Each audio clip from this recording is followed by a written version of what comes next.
seperti jemaah haji lelaki. Seperti pakaian kita sempurnalah, pakaian kita sempurna nak sembahyang, itulah pakaiannya untuk mengerjakan umrah. Okey, baik. Untuk lelaki, pakaian ihram umrah ni, dia ada satu kalimah dia panggil pakaian itu secara ittiba'. Ittiba' ni buka bahu belah kanan, seperti contoh dalam gambar ni. Kenapa buat benda macam ni? Kalau kita tanya kenapa, Rasulullah SAW buat. Hukumnya sunat dipakai semasa tawaf yang diiringi dengan sa'i sahaja atau semasa sa'i sahaja. Okey, jadi ini dibuka bahu sebelah kanan. Jangan terbalik, sebab pernah berlaku dalam satu ketika ada jemaah yang di-confuse. Seorang kata kanan, seorang kata kiri. Buka belah kanan, dia kata, aku dengar ceramah kata belah kiri. Kanan ke kiri? Ada dah confuse. Kita ambil formulanya, kalau saya mengelilingi Kaabah, bahu saya kan ngadap Kaabah. Kan? Bahu sebelah kiri ngadap Kaabah. Bahu yang ngadap Kaabah ditutup. Yang menghadap Kaabah ditutup, buka di sebelah kanan.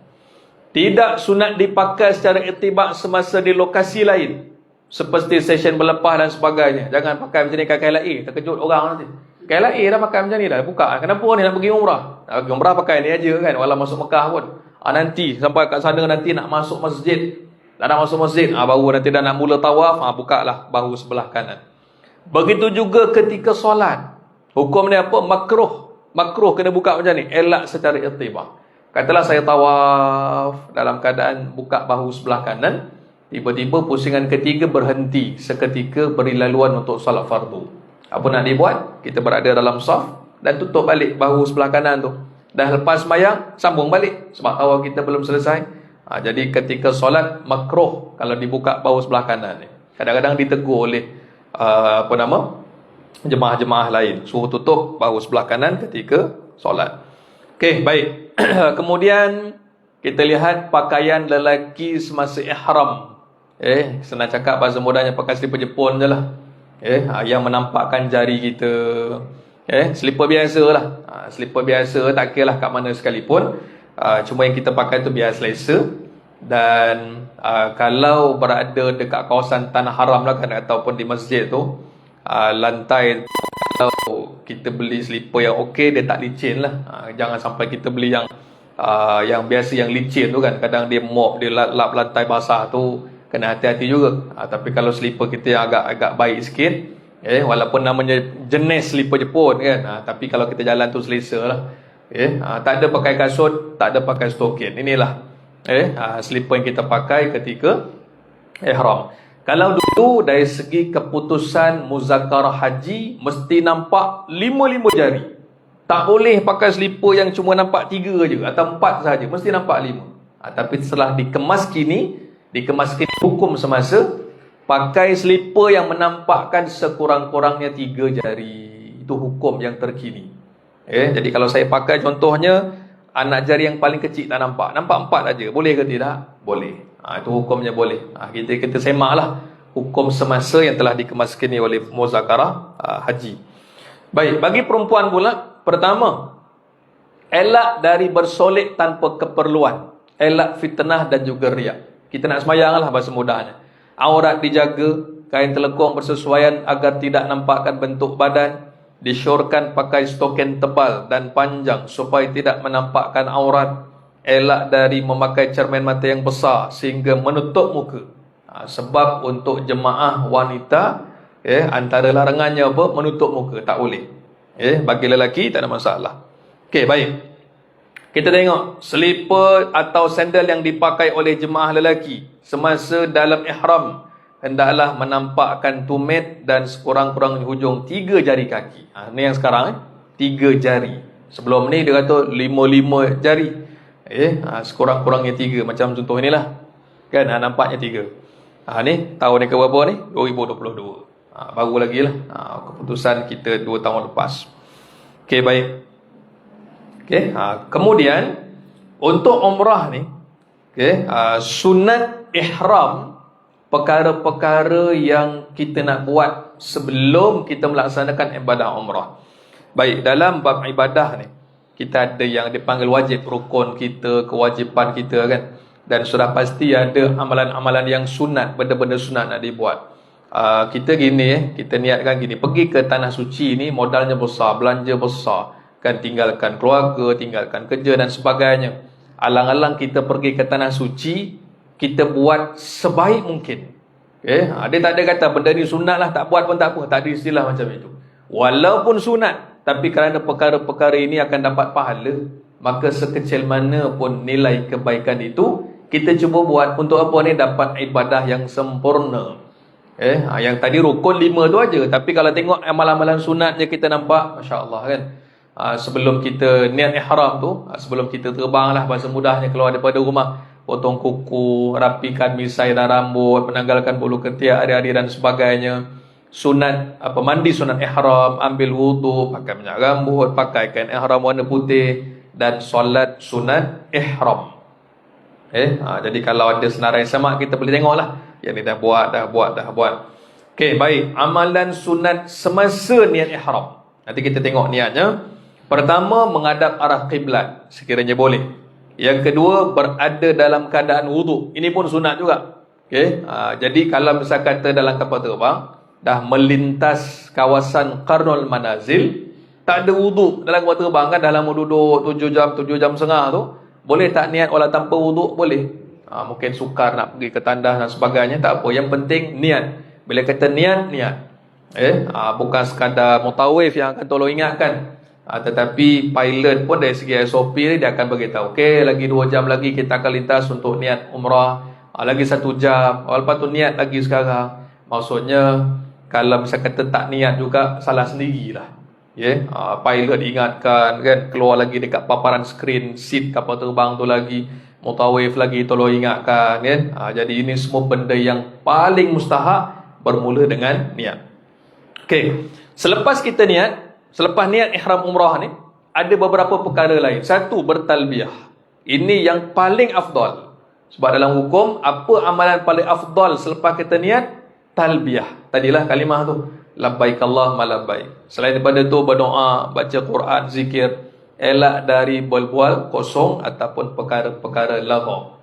Yang ni dia punya amalan dia yang paling afdal. Ini ranking nombor 1, talbiyah, labbaik Allahumma labbaik. Tak kira lah ramai-ramai ke, seorang-seorang ke, sebab kalimah itu akan menzahirkan rasa syukurnya kita sebagai hambanya dijemput hadir ke tanah yang paling berkat di muka bumi. Okey, baik. Okey, kita tengok niatnya ni. Kita baca sama-sama. Bismillahirrahmanirrahim. Nawaitul umrata wa ahramtu biha lillahi ta'ala. Okey, niatnya simple aja. Yang kita akan baca di miqat. Di miqat. Dalam hati, kita lintaskan dalam hati, saja aku mengerjakan umrah dan aku berihram dengannya kerana Allah Ta'ala. Mesti niat. Okey, mesti niat. Dan kita ulang balik, kalau tak niat, kesalahan ini termasuk dalam kesalahan yang dikenakan dam, seko kambing. Okey, baik. Hadirkan dalam hati, inilah niatnya. Maksudnya bila kita dah niat aja, automatik kena ingat, aku berada dalam keadaan ihram. Bila selesai, nanti dah habis umrah, dah kita sa'i, dah tahallul, tamatlah. Tamat satu set perjalanan umrah kita. Jadi niat, kita dah niat aja, dah kena jagalah pantang larang dan lain-lain. Okey, baik. Tak kira lah umrah kali pertama ke, kali kedua, kali ketiga ke. Jadi inilah niatnya. Jadi kita dah maklum begitu, yang pertama.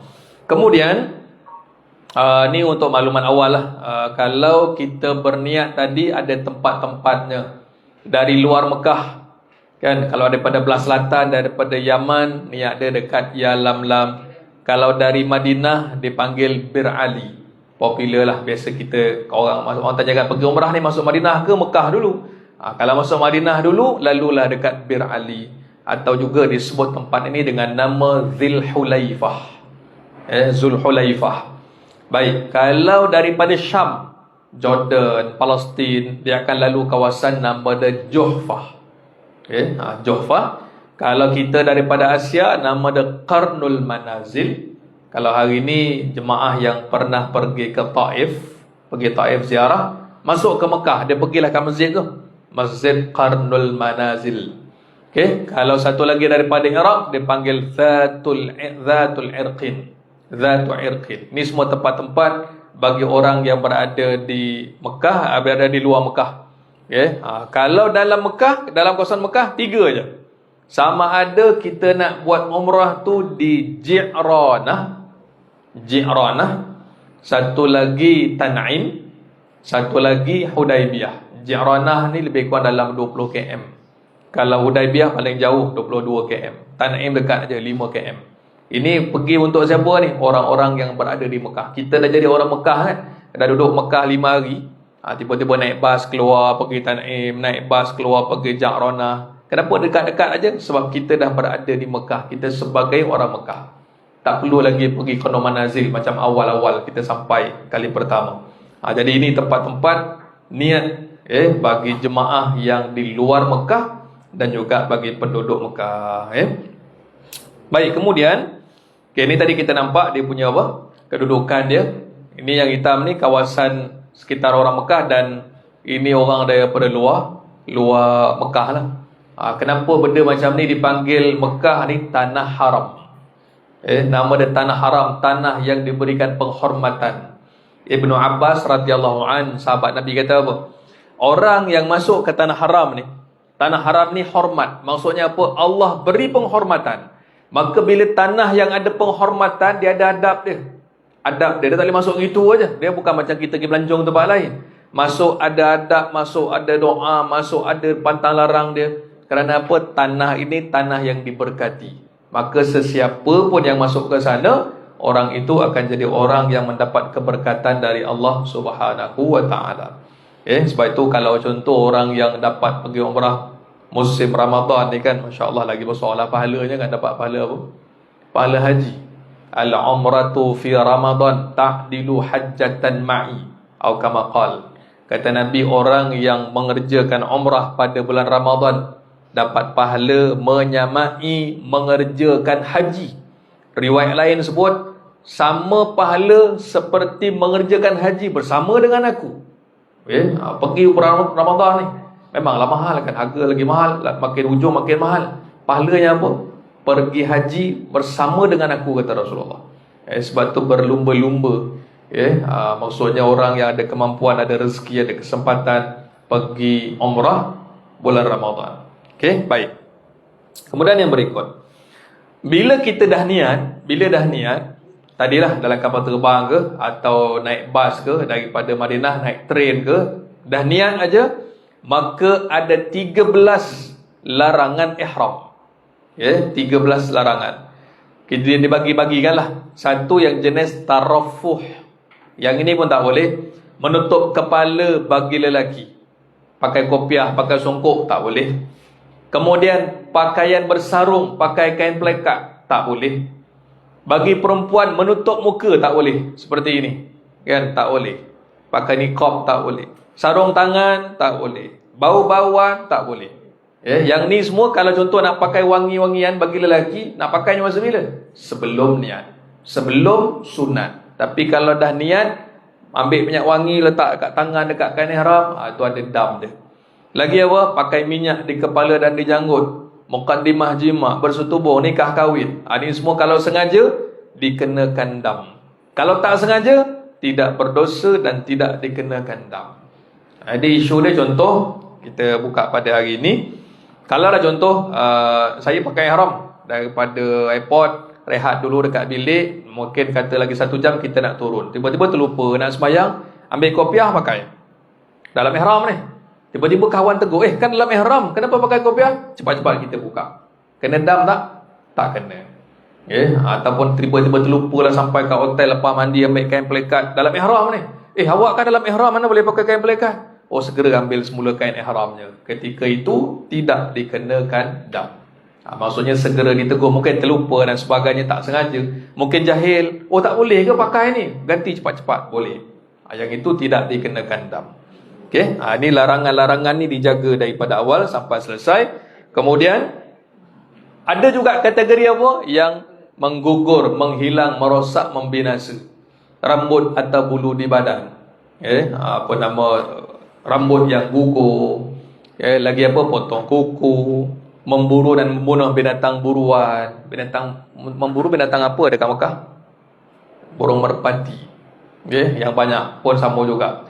Menebang, mencabut pokok atau tumbuh-tumbuhan. Kita fikir pokok apa kat Mekah ni kan? Duduk sembahyang dekat luar, tengok-tengok dekat tepi masjid ada rumput. Cabut rumput ni. Kena tak Dam? Kena. Rumput yang menghijau, yang hidup tu kita cabut. Kat tanah haram lah, katalah tengah duduk ada rumput, cabut. Kena Dam. Yang tak kena, rumput yang kering. Kalau duduk, rumput yang dah mati. Kan? Tu namanya dari segi hukum lah. Jadi senang cakap, perkara-perkara seperti perlu dijaga. Dia mula-mula tu rasa macam takut sangat kan, takut sangat macam dan diam, bila dah niat diam je kan. Kenapa diam? Takut kena dam. Janganlah macam tu sekali kan. Jangan rasa stres pula kan. Benda-benda tu sekejap aja. Umrah ni bukan lama sangat, sekitar 2 jam je daripada masuk masjid sampai kita siap. Kan sekitar 2 jam aja kan. Jadi kerana apa? Allah nak uji kesabaran kita. Yang namanya apa? Kami dengar dan kami taat kan. Sebab tu besar pahalanya kan, pahala-pahala yang kita terima daripada ibadah ni tadi. Okey, baik. 13 larangan haram ni kita tengok, yang ini dibagikanlah jenis-jenis ni tadi, semua ada 13 kita dah bincang tadi. Kat sini ada dia punya jenis-jenis dam dia. Takhyir takdir, takhyir ta'dil, tertib ta'dil dan sebagainya lah kan. Jadi yang ni tak perlu hafal. Kalau misal kata berlaku, dia gini, saya nak sebut pun berapa kena bayar ni, bergantung pada situasi. Sila rujuk kepada mutawif yang ada bersama dengan tuan-tuan lah. So tadi misal kata saya dia tadi, mandi, pakai wangi-wangian pula, macam mana dendanya? Ataupun tiba-tiba saya ni terlupa pula, pakai kasut lah, benda semua lah kan. Tanya, kena ke tidak? Sebab dia bergantung pada situasi. Dan dia jangan mudah-mudah. Satu lagi pula, jangan mudah-mudah. Tengok je, oh ni dam ni, seekor kambing ni. Awak sikat rambut dah ada 3 helai rambut, seekor kambing. So seekor kambing ke semua 100 ekor dah kena sembelih macam ni kan. Janganlah semudah tu, tak semudah tu kan. Kalau misal kata betul kan, bila tanya betul ke gini dan sebagainya kan, mungkin dendanya beberapa cupak saja. Tengoklah kadarnya, bergantung pada situasi. Pakai sarung tangan. Tapi kita kat bawah ni, kalau memang tak sengaja, tak berdosa dan tak dikenakan dam. Sebab sifat dari segi umrah ni, dia bukan nak menghukum, nak melatih kita untuk jadi hamba Allah yang sabar.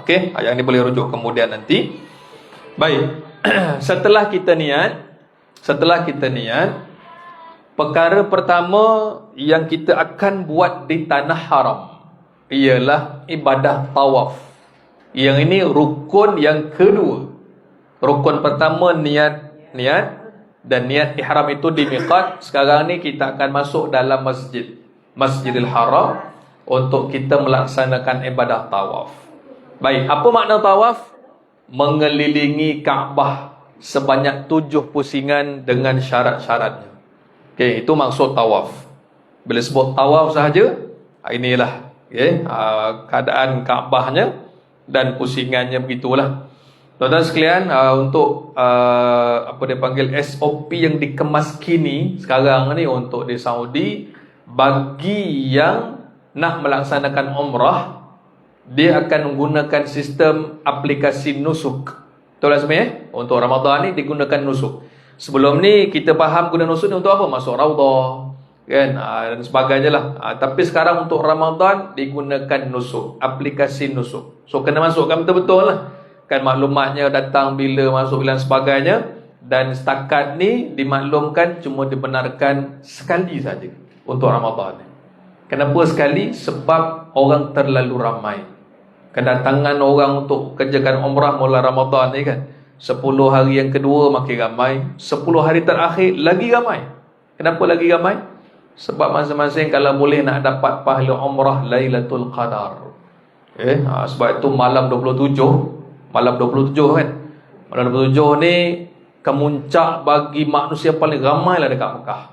Tuan-tuan tengok, kadang-kadang lebih daripada haji. Nanti surat khabar keluar, esoknya dia akan keluar bilangan malam tadi sembahyang tarawih 3 juta orang, malam tarawih berapa juta orang. Terlalu ramai manusia. Sebab nak dapatkan pahala, satu umrah, yang kedua bulan Ramadan, yang ketiga 10 malam akhir, Yang keempat, manalah tahu takdirnya malam itu merupakan malam Lailatul Qadar, ibarat melaksanakan ibadah umrah berapa lama? Lebih daripada 1000 bulan. Jadi semua nak kejar waktu macam tu. Jadi dia ditetapkan nusuk dalam aplikasi itu, umrah boleh dikerjakan sekali saja.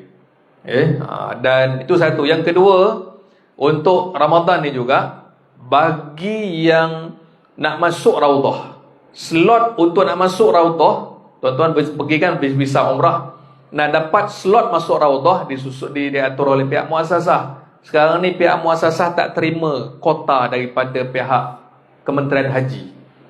Kalau dia dapat katalah berapa, 20,000 orang ni, dia masukkan lah, okey, jemaah Kaswa Travel tarikh sekian masuk Raudhah bila. Yang ni pun tak ada juga. Kerana apa? Sangat-sangat terhad. Ini bukan urusan travel daripada urusan Kementerian Haji. Sebab apa jadi terhad? Jemaah makin ramai, masa masuk Raudhah makin singkat.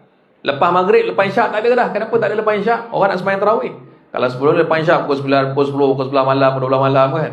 Jadi yang itu kita tunggu dulu, yang dikemas kini. Cuma, ada cuma dia.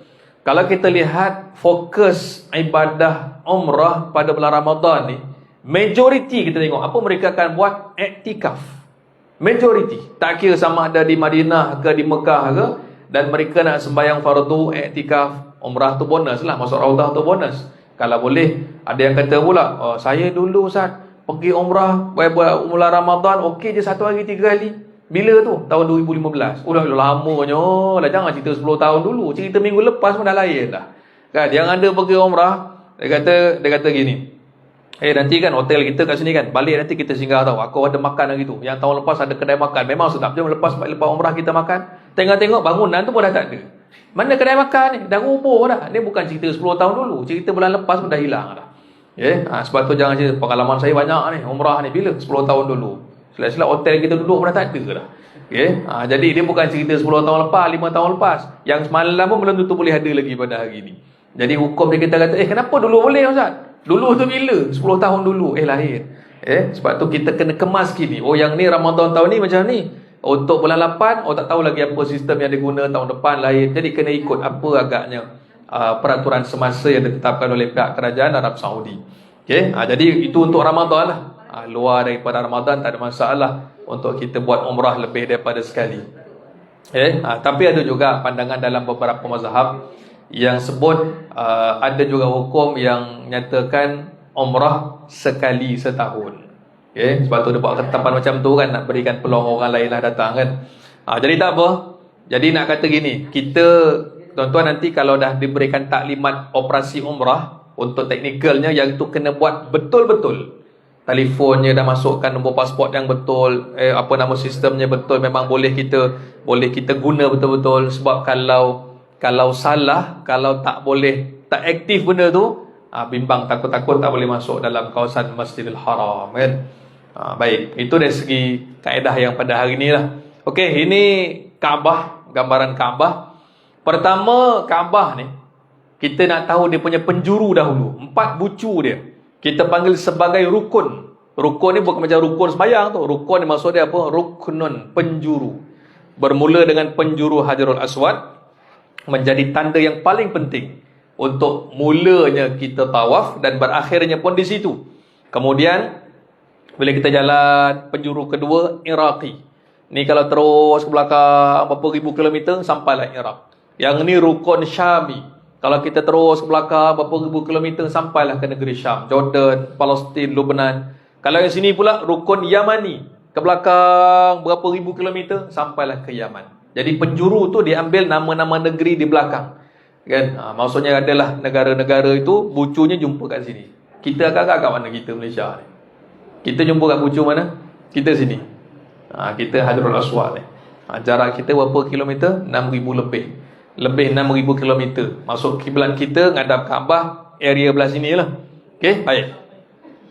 Untuk Kaabah ni kan, bila kita lihat ni nama dia Baitullahil Haram. Namanya Baitullah.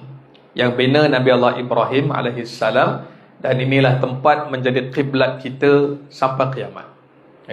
Dan ini merupakan peluang yang terbaik berada di Mekah ni kan, khususnya pada Kaabah ni. Kata Rasulullah apa? Setiap hari Allah turunkan 120 rahmat pada Kaabah.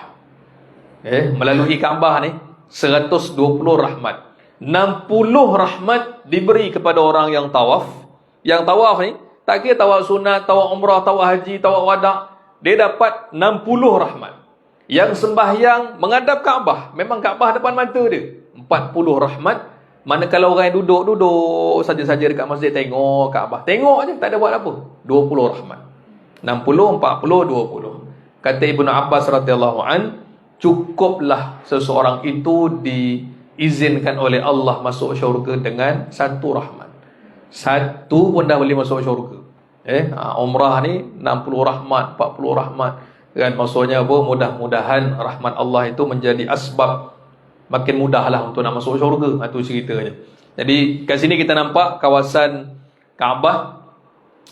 Dan kita tengok sini antara Hajarul Aswad dengan pintu Kaabah. Pendek aja. Dia sekitar berapa kaki 4 kaki kot, kecil lah, 4 kaki. Dipanggil multazam. Tempat Nabi melekatkan pipinya dan berdoa. Dan di sini di antara tempat yang mustajab doa. Kan doa dekat belakang Maqam Ibrahim, doa dekat multazam, doa dekat Hajar Ismail, doa dekat kawasan Hajarul Aswad dan sebagainya. Dan kata para ulama, keempat-empat bucu ni agak-agak mana yang paling banyaklah tempat mustajab doanya? Sudut yang sini. Sebab tu kalau contoh kita baca dalam buku, lepas kita tawaf, kita buat solat sunat tawaf. Dekat bahagian mana? Di belakang Maqam Ibrahim. Kan kat sini ke? Sini ke? Ni Maqam Ibrahim kan? Sini ke belakang.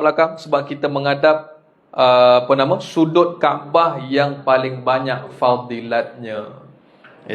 Jadi kalau kita tengok keadaan ni kan, baru-baru ni ada isu apa? Kan dia kita cuba yang viral pasal Hajar Aswad dia buat rakaman live lah, dia tengah cium Hajar Aswad dan sebagainya. Jadi itu di antara perkara yang telah diingatkan oleh para ulama. Untuk tawaf tak boleh ada perkara yang mengganggu niat tawaf.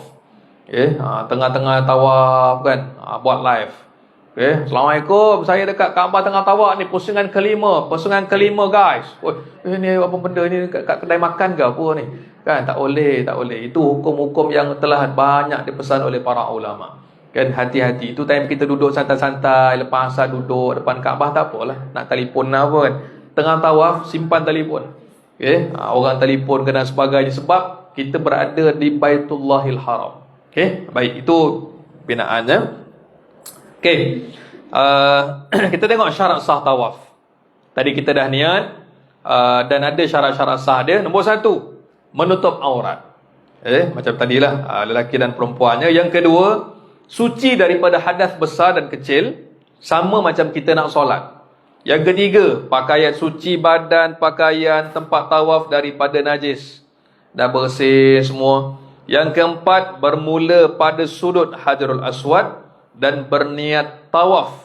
Jika tawaf wada', tawaf sunat, tawaf nazar. Katalah saya dalam kapal terbang niat umrah, nak masuk untuk mengerjakan tawaf, kita niat lagi. Sebab nak niat apa? Niat tawaf umrah. Dah siap baca, dah buka bahu sebelah kanan bagi jemaah lelaki, dan kita mulalah pusing melalui sudut Hajarul Aswad. Yang kelima, menjadikan Baitullah di sebelah kiri dan berjalan ke hadapan, seperti mana yang kita maklum. 6, dilakukan dalam Masjidil Haram dan di luar Kaabah, termasuk Hajar Ismail dan Syazarwan. Ini tadi maksud dia apa? Mesti di luar ni. Luar Hajar Ismail dan Syazarwan. Maksudnya inilah pusingannya. Kalau contoh dululah, sekarang memang tak boleh. Dulu dia pusing, ada kosong, dia masuk sini. Shortcut sikit, ada shortcut kata di sini belakang sini. Tak salah tawaf. Sebab apa? Sebab ini dikira binaan Kaabah. Sebab tu dipanggil mengelilingi Kaabah. Kalau kat sini dah kira dalam Kaabah. Sebab tu Nabi kata apa? Siapa yang sembahyang dalam Hajar Ismail, sembahyang sunat, kalau dibuka peluang-peluang seperti itu sembahyang lah. Kan dapat pahala sembahyang dalam Kaabah. Sebab ini binaan Kaabah asal ni.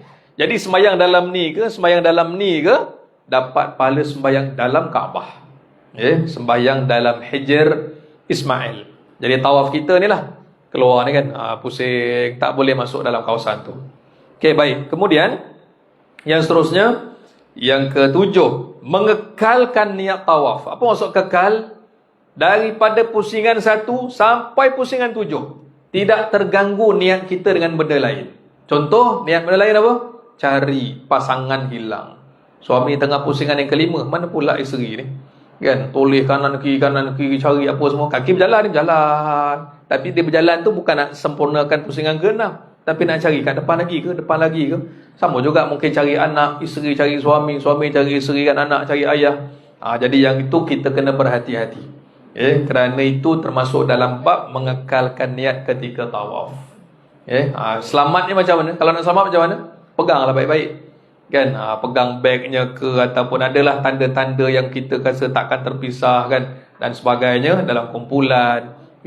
Kalau misalkan terpisah juga macam mana? Sebab terpisah ni biasa kat Mekah, kat Kaabah tengah nak tawaf ni kan. Saya dah berapa kali kalau dengan jemaah ni keluar kat masjid pada hotel kan. Berapa orang ni? 35. Okey. Semua jaga baik-baik pastikan habis ada 35 orang kumpul balik dekat Hajar Aswad, kita nak sembahyang sunat. Tak mananya, takkan boleh kumpul 35. Kan? Pernah berlaku, habis tawaf tinggal 4 orang aja. Kan yang lain mana? Tak tahulah kat mana nak cari, kat mana. Masing-masing dah tak carilah, apa pandailah. Dia dah tahu semua kan untuk nak sa'i apa semua. Kan, dapat 4 orang pun dah syukur. Kadang tinggal berdua je, yang lain tak tahu ke mana. Kan, nak cari kat mana. Kalau telefon saya, kat mana? Depan Kaabah. Memanglah depan Kaabah, masalah masjid tu besar. Kan, ini bukan depan kedai, cari depan pejabat, nombor berapa, nombor depan pintu kan. Tak boleh cari dah. Selesaikan dahulu. Okay? Cuma dia kena tahulah. Nanti Mutawi akan tunjuk. Maksudnya gini, bila tawaf kan, Mutawi akan beritahu, okey, habis tawaf, sembahyang sunat, dan nak pergi mana lepas tawaf? Sa'i. Semua tahulah. Mana pintu dia? Tunjuk. Ni pintu nak pergi sa'i. Pergi ke sana terus. Kalau terputus, kalau terhilang dan sebagainya. Sebab tu kepentingan kita buat umrah dengan ilmu. Kenapa? Kalau tinggal seorang-seorang ataupun apa, kita tinggal kita aja, mana boleh buatlah sampai selesai. Jangan katalah umrah senang, ikut aja orang, ikut aja. Kan? Tiba-tiba kita seorang. Macam mana? Kan, ataupun takdirnya dia tak hilang, tiba-tiba tengah tawaf batal seorang. Kan, dia kena ambil wuduk semula. Wuduk kat mana? Luar masjid. Kan, keluar masjid. Habis takkan kita 35 orang nak tunggu dia seorang. Yang lain kena teruskan. Jadi yang seorang ni kita kena pastikan masuk balik dalam keadaan yang boleh sempurnakan umrah dengan baik. Jadi kita buat dalam keadaan yakin. Maksudnya aku buat betul ni, memang yakin aku buat. Sebab memang dah tahu dah ilmu dia sekian-sekian. Atau kepentingan kita dapat buat dengan ilmu ni tadi. Syarat yang ketujuh, tadi kekalkan niat. Yang ke-8, cukup 7 pusingan dengan yakin. Yang ni pun ada isu juga. Ada orang kata gini, kita kalau dah siap 7, tambahkan 1 je lah. Tambahkan 1. Kenapa? Manalah tahu kalau ada yang tak sah 1 pusingan, kata dia. Dan hamba Allah ni tanya saya pula. Saya Ustaz, pandangan saya lah, kalau dah buat 7, lebihkan. Tak lebih tak apa, kata dia, untuk cover mana tahu kita kurang. Saya cakap, kalau macam tu sembahyang asar buat 5 rakaat lah. Kenapa pula? Mana tahu ada 1 rakaat kita tak sah. Mana boleh, kata dia, sembahyang 4 rakaat. Sama je, ni 7 pusingan. Kenapa kita nak tambah-tambah pula? Dia kata mana tahu ada yang terkurang.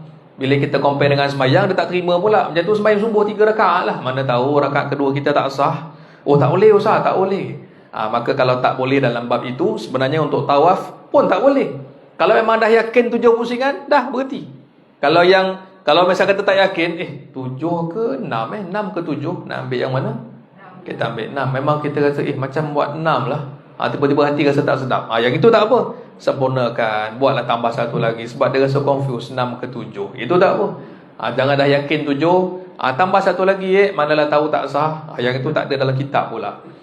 Yang tu mazhab sendiri nama dia. Jadi kita dah selesai 7 pusingan, selesailah rukun tawaf kita. Baik. Kemudian yang berikut, ini jenis tawaf. Letaklah nama apa pun tawaf ni, yang penting tetap 7 pusingan. Semua jenis tawaf ni 7 pusingan. Sama ada kita buat tawaf umrah, itu tawaf rukun, ataupun haji dipanggil tawaf ifadah, haji ataupun umrah, yang kita umrah kat situlah. Ataupun kita buat tawaf sunat. Sekarang ni kalau nak buat tawaf sunat, tak pasti prosedur Ramadan macam mana. Tapi yang sekarang ni lah, kalau yang biasa nak masuk ke dataran tu, mataf tu tempat tawaf, mesti berpakaian ihram bagi lelaki. Perempuan tak boleh lah kan. Maksudnya mesti pakai ihram. Walaupun nak buat tawaf sunat saja. Saya bukan nak buat umrah, saya nak buat tawaf sunat saja. Okay? Yang kalau dulu-dulu dengan pakaian macam ni pun tak apa, turun kita niat tawaf sunat pusing 7 kali. Okay? Sekarang Masya Allah, tak tahulah manusia makin lama sangat makin ramai lah. Sangat ramai. Saya teringat dulu 2000 tahun 2000 lah, tahun 2000, antara awal-awal pergi umrah dulu kan, zaman belajar. Tuan-tuan tahu tak, 2000 pergi musim panas, setiap pusingan tawaf sunat saya cium Hajar Aswad. Pusing cium Hajar Aswad, beratur je 20 orang cium Hajar Aswad. Pusingan kedua, pusingan ketiga nak cium lagi, dah malah lah, banyak pusingan sampai kita macam tu lah. Setiap pusingan cium Hajar Aswad. Okay? Itu tahun 2000 lah. Tahun 2024 ni Masya Allah kan. Tak tahulah kalau dapat cium tu satu perkara yang sangat-sangat berjihad lah untuk nak redah orang yang ramai tu kan. Jadi tawaf sunat, ada tawaf nazar. Kalau kita nazar lah kan, aku kalau selesai buat sekian-sekian ni nak masuk masjid, tawaf nazar, dia kena tawaf lah. Ataupun yang satu lagi ni tawaf wada'. Yang ini untuk apa ni? Kita nak meninggalkan tanah haram Mekah. Okay? Nak tinggalkan Mekah, ada adab dia. Apa adab dia? Mesti tawaf wada'. Nanti kita cerita. Kalau haji ada tawaf qudum, tawaf tahallul, tawaf tahiyatul bait, adalah jenis-jenis tawaf yang disebutkan dalam kitab. Okay, baik.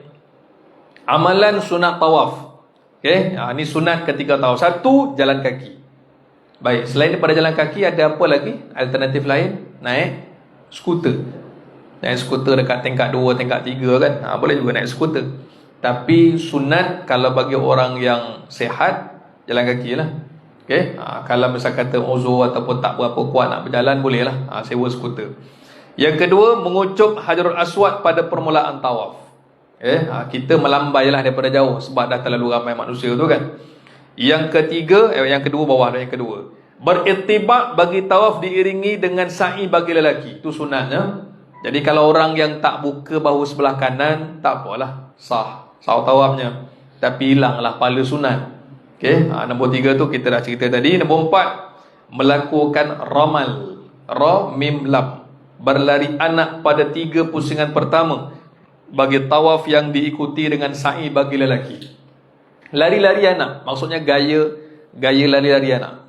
Kenapa buat macam tu? Rasulullah buat ketika Nabi masuk ke Mekah kan. Nabi masuk ke Mekah tahun yang ke-6, dekat tahun yang ke-6 Hijrah tu kan, bila Nabi masuk ke Mekah, orang kafir kata, aku nak tengok Muhammad punya tenaga macam mana. Mesti dah ada letih dah ni, perjalanan jauh, padang pasir, naik unta dan sebagainya. Tapi alangkah mereka terkejut bila mereka dapati dia ada kat keliling tu lah, Masjidil Haram tu. Bila tengok, macam mana Muhammad masih lagi boleh berlari, lari-lari anak keliling Kaabah ni. Maksudnya sangkaan kita meleset. Kita kata orang Islam ni dah lemah dah pada ketika tu. Sejak daripada tu, dalam syariatnya, sunat 3 pusingan pertama tu lari-lari anak. Tapi tengok keadaan juga. Kalau dah terlalu padat, time yang terlalu padat, nak bergerak tu pun selangkah, nak lari macam mana kan. Jadi itu sangat terbatas lah. Yang kelima, istilam. Istilam ni melambai. Istilam ke arah Hajarul Aswad sambil bertakbir, lalu mengucup tapak tangan dan istilam ke arah rukun Yamani sambil takbir tanpa perlu mengucup tapak tangan. Okey, baik. Sunatnya apa? Kita kan pusing 7 kali. Katalah di bucu saya ni, ini bucu Hajarul Aswad. Sampai ni kan, daripada jauh. Kita dah terlalu jauh ni, orang ramai kan. Bismillah, Allahu Akbar, melambai tu kan. Last kali, Bismillah, Allahu Akbar, Bismillah, Allahu Akbar, kucuk tapak tangan kita, lambai ke arah Hajarul Aswad. Nanti kita pusing sampai rukun Yamani.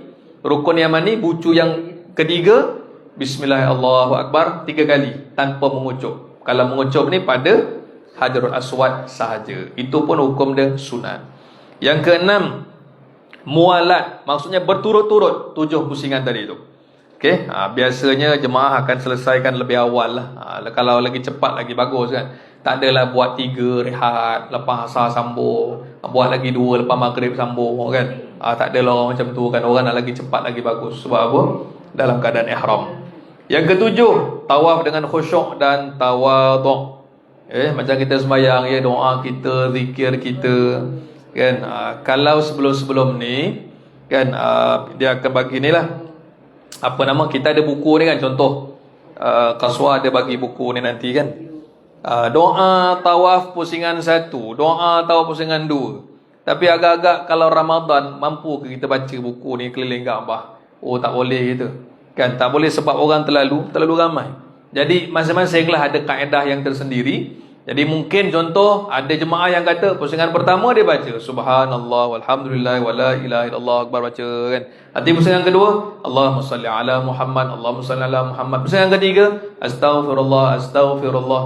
Itu cara masing-masing untuk yang lebih mudah. Jadi kita dapat tengok Kaabah kan, dapat tengok pergerakan kita, takut terlanggar orang dan sebagainya, lebih baiklah. Kalau lapang nak baca buku doa boleh, cuma keadaan kita sangat tidak mengizinkan untuk kali ini.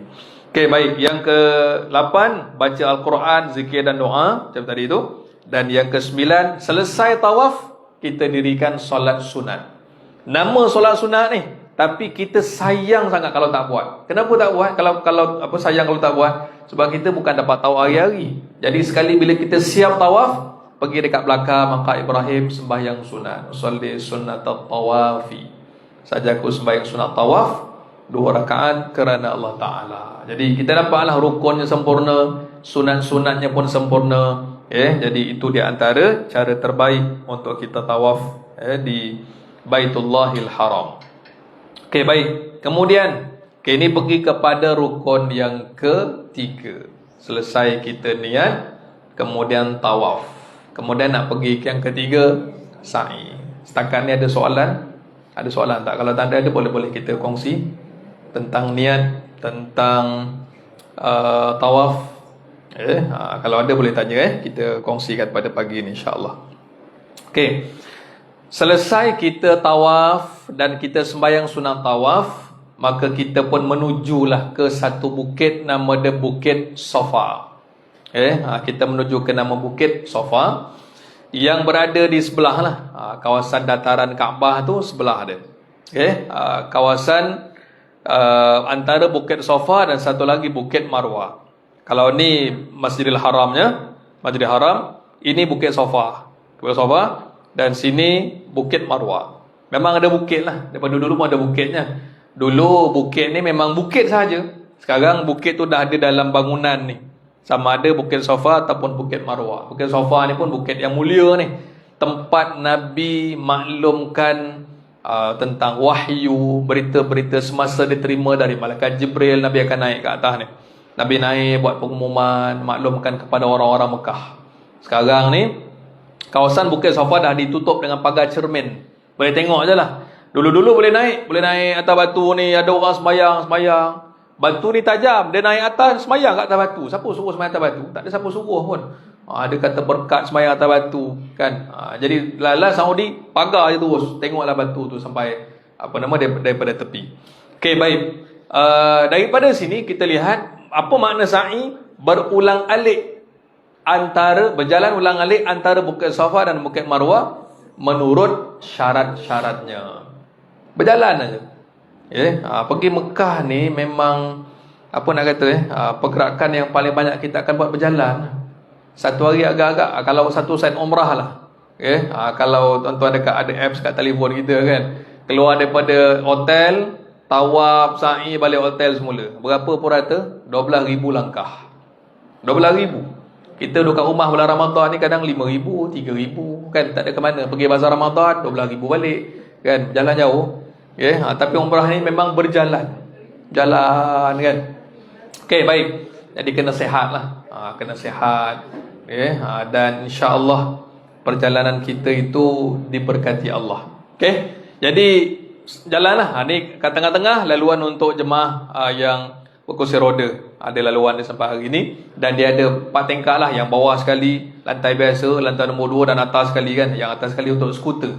Kalau orang yang naik skuter, kat sini lah dia punya pusingan dia. Orang kat bawah ni, dalam masjid ni, yang naik skuter besar lah sikit. Pusing kan. Kalau dari segi jarak, sini lebih besar. Tapi tempoh masa tawaf lebih kurang sama je. Yang dekat bawah ni padat tapi dia rapat dengan Kaabah. Yang ini laju sikit tapi besar kan. Habis masanya sama. Sebab apa? Sebab yang ni sangat jauh lah. Sangat jauh. Baik. Itu berkaitan dengan kawasan sa'i di antara Bukit Safa dan juga Bukit Marwah. Yang ini kita tengok gambaran daripada sinilah, gambar Bukit Safa dan Bukit Marwah ni. Dan kita lihat inilah persekitaran yang dipanggil sebagai lembah Kota Mekah, yang dulu tak ada apa-apa, yang ada cuma berbukit aja, gunung ganang dan kosong, tak ada apa-apa. Jadi kita nampak semakin lama semakin besar kawasan Mekah ni kan. Ni hotel-hotel yang biasalah kita daripada kawasan istana, daripada Darut Tauhid belah sini kan, Hilton, Ritas dan sebagainya. Tengoklah nanti. Kalau sebelum ni bulan 12 baru ni Qaswa duduk di sini. Darul Iman. Masuk turun ke masjid. Darul Iman. Dan saya pernah rasa semualah, yang jauh dah pernah rasa, yang dekat pun dah rasa. Kesimpulan je, bayar lebih pun tak apalah, yang penting dekat. Gitu je lah. Mula-mula kata, yang ni murah sikit kau, tak apalah, jalan kaki sikit tak apalah. Jalan kaki sikit tu, ya Allah, rasa macam ya Allah bestnya kalau duduk dekat kan. Setakat ni kalau orang duduk dekat, pengalaman saya lah, tak pernah pula orang cakap macam menyesal pula usah duduk dekat, jauh tak apa, belum ada lagi pula. Kalau ada macam tu saya macam pelik pula. Yang ada, saya kena duduk situ lagi lah. Gitu ayat dia. Tapi kalau yang jauh, macam jauh juga Ustaz, kalau dapat dekat bagus juga kan. Tapi yang dekat belum ada lagi pula. Macam nak rasa pula yang jauh. Tak ada kerja kalau nak macam tu kan. Tak apalah, mahal sikit pun tak apa. Dia dah rasakan. Sebab kita fokus kita nak pergi masjid, ulang alik masjid kan. Kalau dekat-dekat ni tuan-tuan ada masalah nak balik sekejap pun tak apa, 5 minit masuk balik kan. Tapi kalau hotelnya jauh, mencabar sikit lah kan. Jadi kita nampak tujuan kita buat benda macam ni untuk apa? Memudahkan kita untuk beribadah. Dan Nabi kata apa? Tidak ada sesuatu yang dibelanjakan di jalan Allah kat tanah haram ni, melainkan semua akan diberikan ganjaran oleh Allah Subhanahu Wa Taala. Dia tak ada sia-sia. Kan Allah sebut wa tijaratan lan tabur, perniagaan yang takkan rugi. Belum ada lagi orang yang balik Mekah muflis, balik haji terus macam susah betul lah hidup. Tak ada lagi. Tapi yang biasa kita jumpa, balik umrah pergi lagi, balik haji pergi lagi, balik umrah pergi lagi. Itu maksudnya apa? Suburnya rezeki, keberkatan rezeki berkat ziarah ke tanah haram. Selalu kita dengar begitu. Baik, kita tengok pada sa'i ni, syarat sah sa'i yang kita berjalan ulang-alik tu kan. Yang pertama, dilakukan selepas tawaf umrah. Syarat untuk nak sa'i mesti dah tawaf dulu. Sebab ada yang pernah tanya, Ustaz, tawaf ni tengah ramai, apa kata kita sa'i dulu? Tak boleh kan, tak sah. Syaratnya mesti selesai tawaf. Nombor 2, bermula dari Bukit Safa dan berakhir di Bukit Marwah 7 kali. 7 kali. Dan yang ketiga, cukup 7 kali ulang-alik dengan yakin. Dari Bukit Safa ke Bukit Marwah dikira sekali, dan Bukit Marwah ke Bukit Safa dikira sekali. Jadi sinilah kan, 1, 2, 3, 4, 5, 6, 7. Habis kat sini. Sebab ada jemaah yang pernah berlaku juga, dia keliru. Ustaz, saya memang buat 7, tapi bermula habis kata kat sini juga, kata dia. Saya cakap, ya kalau habis kat sini juga, sama ada 6 ataupun 8. Dia kata, tak, memang 7 habis kat sini juga. Lah, cuba kira balik dah dia confuse kan. Jadi 7 kali mesti daripada sini habis kat sini. Dan pernah ada jemaah yang balik hotel lambat, semua dah balik, dia paling lambat. Balik-balik dia kata, kenapa orang lain awal sangat? Aku sa'i slow-slow, kata dia, kenapa aku paling akhir? Rupanya dia buat macam mana? Ini Safa, Marwah, Safa 1, Safa, Marwah, Safa 2. Jadi orang lain tahu 7 kali, dia tahu 14 kali. Dia sa'i 14 kali. Kata dia, saya ingatkan kena ulang alik. Tak, Safa Marwah 1, Marwah Safa 2. Dia salah kira. Jadi pernah juga berlaku gitu. Kes kita pencil lah. Tapi biasanya orang maklum kaedah sa'i itu begitu. Baik. Lagi yang keempat, hendaklah sampai ke penghujung tempat sa'i di kaki Bukit Marwah dan di kaki Bukit Safa pada setiap pusingan. Maksudnya kita dah sampai, mesti naik sedikit bukit tu. Okay? Naik sikit bukit baru U-turn. Okay? Jangan sebelum sampai ke penghujung dia dah U-turn dekat bawah tu. Okay? Tengok agaknya ramai-ramai sangat ni, pusing dekat bawah. Tak sah lah. Sebab dia tak sampai ke atas bukit. Mesti naik sikit, Bukit Safa, Bukit Marwah. Okay? Jangan nak ngelat kan. Dengan Tuhan pun nak mengelat macam mana kan. Ini bukan lumba lari apa kan. Mesti naik Bukit Safa, naik pusing keliling tiang tu. Bukit Marwah gitu juga, naik bukitnya. 5. Hendaklah sa'i di batnul wadi, tempat yang termaklum. Dan memang itu tempat dia. Tingkat 1 ke tingkat 2, tingkat 3, itulah kawasannya. Yang itu tak ada masalah. Yang ke-6, mengekalkan niat sa'i. Okay, sama macam tadi. Kalau tawaf tadi niat kita nak sempurnakan tawaf umrah, sa'i macam tu juga. Kan, nak kekalkan niat kita sempurnakan umrah ni. Kalau ada yang lain-lain tu, ketepikan dahulu. Okay? Untuk nak kita ada urusan-urusan lain tak apa, fokuskan seketika. Mudah-mudahan sa'i kita sa'i yang diterima oleh Allah. Okay? Amalan sunat sa'i. 1, dalam keadaan berwuduk. Tadi tawaf, syarat sah tawaf berwuduk. Tapi untuk sa'i sunat.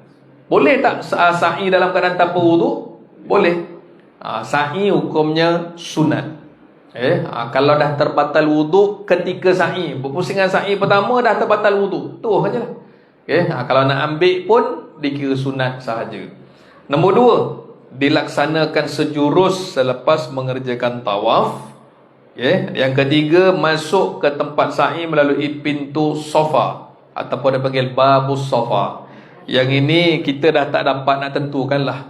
Sebabnya pergerakan keluar masuk dalam kawasan masjid dan sekitarnya memang atas arahan ataupun pihak penguasa lah.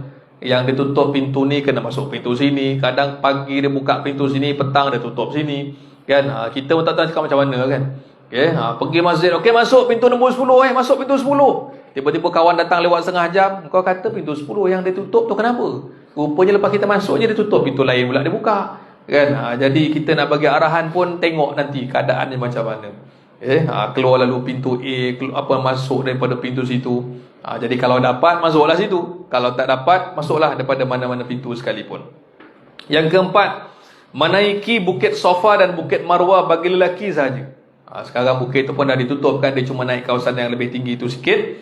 Yang kelima, menghadap ke arah Kaabah sambil bertakbir dengan melafazkan takbir 3 kali, bertahlil dan berdoa semasa berada di Bukit Safa dan Bukit Marwah.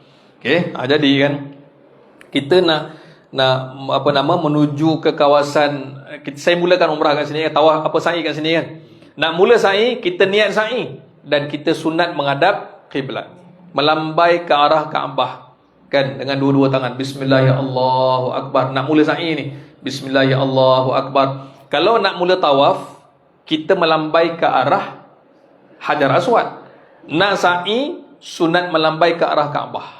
Itu hukum dia. Kalau kita nak tawaf, lambai arah Hajar Aswad.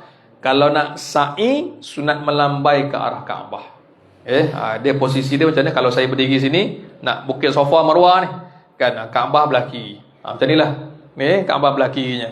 Jadi saya sampai Bukit Marwah, selesai satu, nak sambung lagi pusingan kedua, dah pusing U-turn ni, tengok belah kanan pula, Bismillahirrahmanirrahim, melambai lagi ke arah Kaabah, jalan lagi kan. Jadi begitulah seterusnya sampailah 7 pusingan. Itu yang dimaksudkan tadi apa? Sunat melambai ke arah Kaabah ni tadi. Okey, nombor 6, mualat berturut-turut. Yang ke-7, melakukan ramal apabila sampai di kawasan yang bertanda hijau. Lampu hijau bagi lelaki sahaja.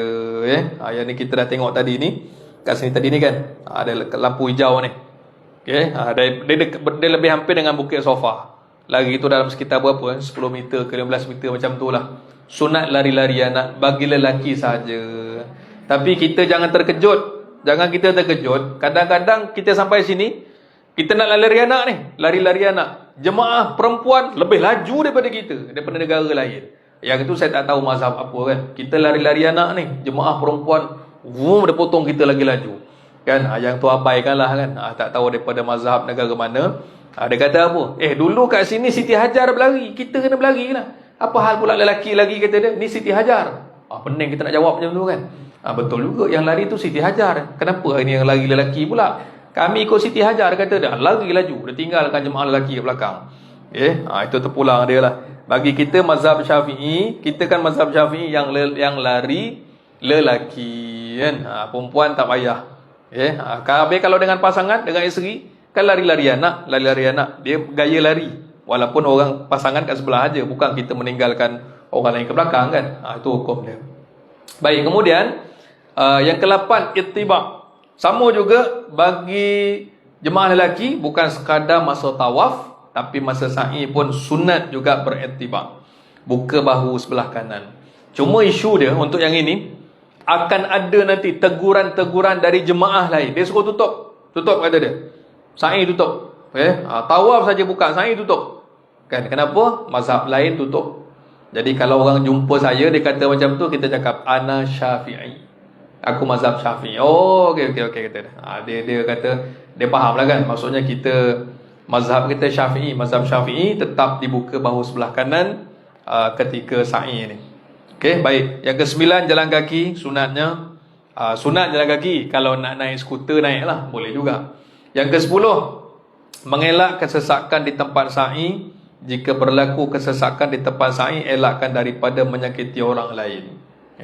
Jadi itulah kaedah dia. Dan yang 11, kita bacalah ya doanya, zikirnya, Al-Quran dan sebagainya lah. Yang penting pengisian kita sama macam 7 pusingan tawaf diisi dengan doa zikir, sa'i kita pun sama juga diisi dengan doa-doa yang baik. Okey, baik. Kemudian yang seterusnya berkaitan dengan selesai kita sa'i 7 pusingan 7 kali tu, kita kena yakinkan dulu ni. Maksud nak kata okey, niat dah betul, tawaf dah sempurna, sa'i pun dah sempurna, selesailah sa'i. Dan selesai sa'i mesti selesaikan rukun yang keempat. Apa dia? Bercukur ataupun bergunting. Kita nasihatkan untuk jemaah umrah kan, mesti buat kat situ juga. Sekurang-kurangnya apa kata dia? Menanggalkan atau menghilangkan 3 helai rambut di kepala dengan menurut syarat-syarat sahnya. Apa syarat dia? 1, waktu bergunting selepas sa'i mesti dah tamat 7 kali. Yang kedua, mesti gunting rambut di kepala. Dan yang ketiga, tidak kurang 3 helai rambut. Baik, apa dia punya masalah dia? Ada jemaah lelaki ni, contoh kan, jemaah lelaki dia dah siap semua. Syarat dia kan untuk nak habis umrah ni, dia kena tahallul, dia kena gunting rambut ni. Tak apa Ustaz, saya nak pergi kedai, nak botak licin dekat kedai je nanti. Nak gunting? Tak payah, tak nak gunting. Jadi dia kata dia nak pergi kedai terus. Jadi selagi belum gunting, adakah dah selesai umrahnya? Belum selesai. Maksudnya dia kekal dalam ihram. Pantang larang kena jaga. Jadi keluar pada masjid, kawan dia kata, jom beli aiskrim. Beli aiskrim. Dah selesai umrah, beli aiskrim kan. Kawan dia pun singgah kedai, macam best pula minyak wangi ni, cuba cium sikit. Macam best pula, cantik lah balik-balik umrah dapat minyak wangi ni. Cium, sapu kat tangan kan. Orang tanya, awak dah gunting belum? Belum lagi. Ini masalahnya kan. Sebab itu bila selesai umrah, gunting dulu. Itu nak cukur, nak gunting, nak botak tu kat luar, umrah dah selesai. Selagi tak cukur ni, umrah tak selesai. Dia kata umrah dah selesai. Belum. Yang dah selesai bila dah bergunting. Sebab dia termasuk dalam rukun keempat. Kita cuma baru selesai sa'i kan. Kita nampak benda kecil je ni. Tapi rupanya ada masalah juga. Dan dinyatakan apa? Afdal bercukur bagi lelaki dan bagi wanita memadai hanya bergunting rambut sekadar seruas jari. Lebih daripada 3 helai lah. Bagi lelaki afdalnya licin lah. Licin. Sebab Nabi doakan orang yang licin ni 2 kali. Allah merahmati, Allah rahmat. Licin terus. Kalau gunting ni sekali Nabi doakan. Yang bercukur dapat 2 kali. Ambillah ujung rambut sikit-sikit, gunting. Adalah agaknya seruas jari ni kan, panjang-panjang macam ni, 3 helai. Cukuplah. Maksudnya kata selesailah umrahnya. Baik. Kalaulah dia dah selesai sa'i, dah pun cukur rambut, licin ni, lusa buat umrah lagi. Sama dia kena ulang balik. Niat, tawaf, sa'i, bergunting. Kawan dia dah tak ada rambut. Macam mana? Baru bercukur kemarin kan. Takkan nak cukur kulit kepala pula Buat macam mana? Sekiranya tiada rambut, boleh lalukan pisau cukur saja. Ataupun syarat dia apa? Ambil gunting, buat syarat, lalukan dekat kepala. Lalu je. Jangan try juga nak gunting anak rambut dia baru tumbuh. Luka kepala orang tu nanti. Kan? Ambil gunting, lalukan aja. Kena buat macam itu. Supaya apa? Itu tanda kita bertahallul. Kena lalu. Jangan kita tak buat apa-apa. Kita tak ada apa?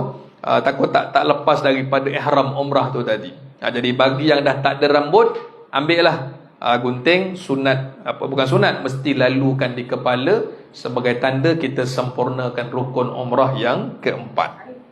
Okey, kalau yang perempuan tak apalah, gunting ajalah.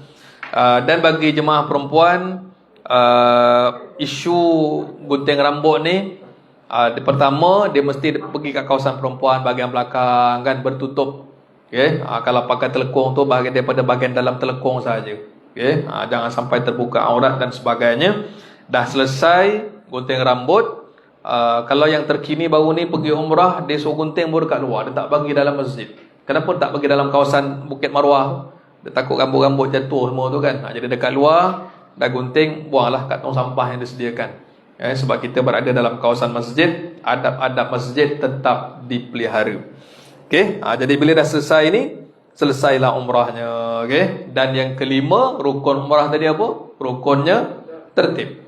Daripada awal tadilah kita niat ihram, kan, naik kapal terbang tu niat di miqat, jaga pantang larang ihram. Lepas tu sampai dekat masjid kita tawaf. Lepas tawaf kita sa'i. Lepas sa'i bergunting. Last sekali tertib pada semua rukun. Maksudnya apa? Yang dahulu didahulukan, perkara yang kemudian dikemudiankan. Maksudnya ini ialah satu set umrah. Satu set umrah. Jadi kalau mula lagi daripada awal, ambil daripada awal. 1, 2, 3, 4, 5, 6, 7. Buatlah berapa kali sekalipun, mendapat keberkatan dari Allah. Kata Nabi apa? Al-umratu ilal umrati kaffaratul lima bainahuma.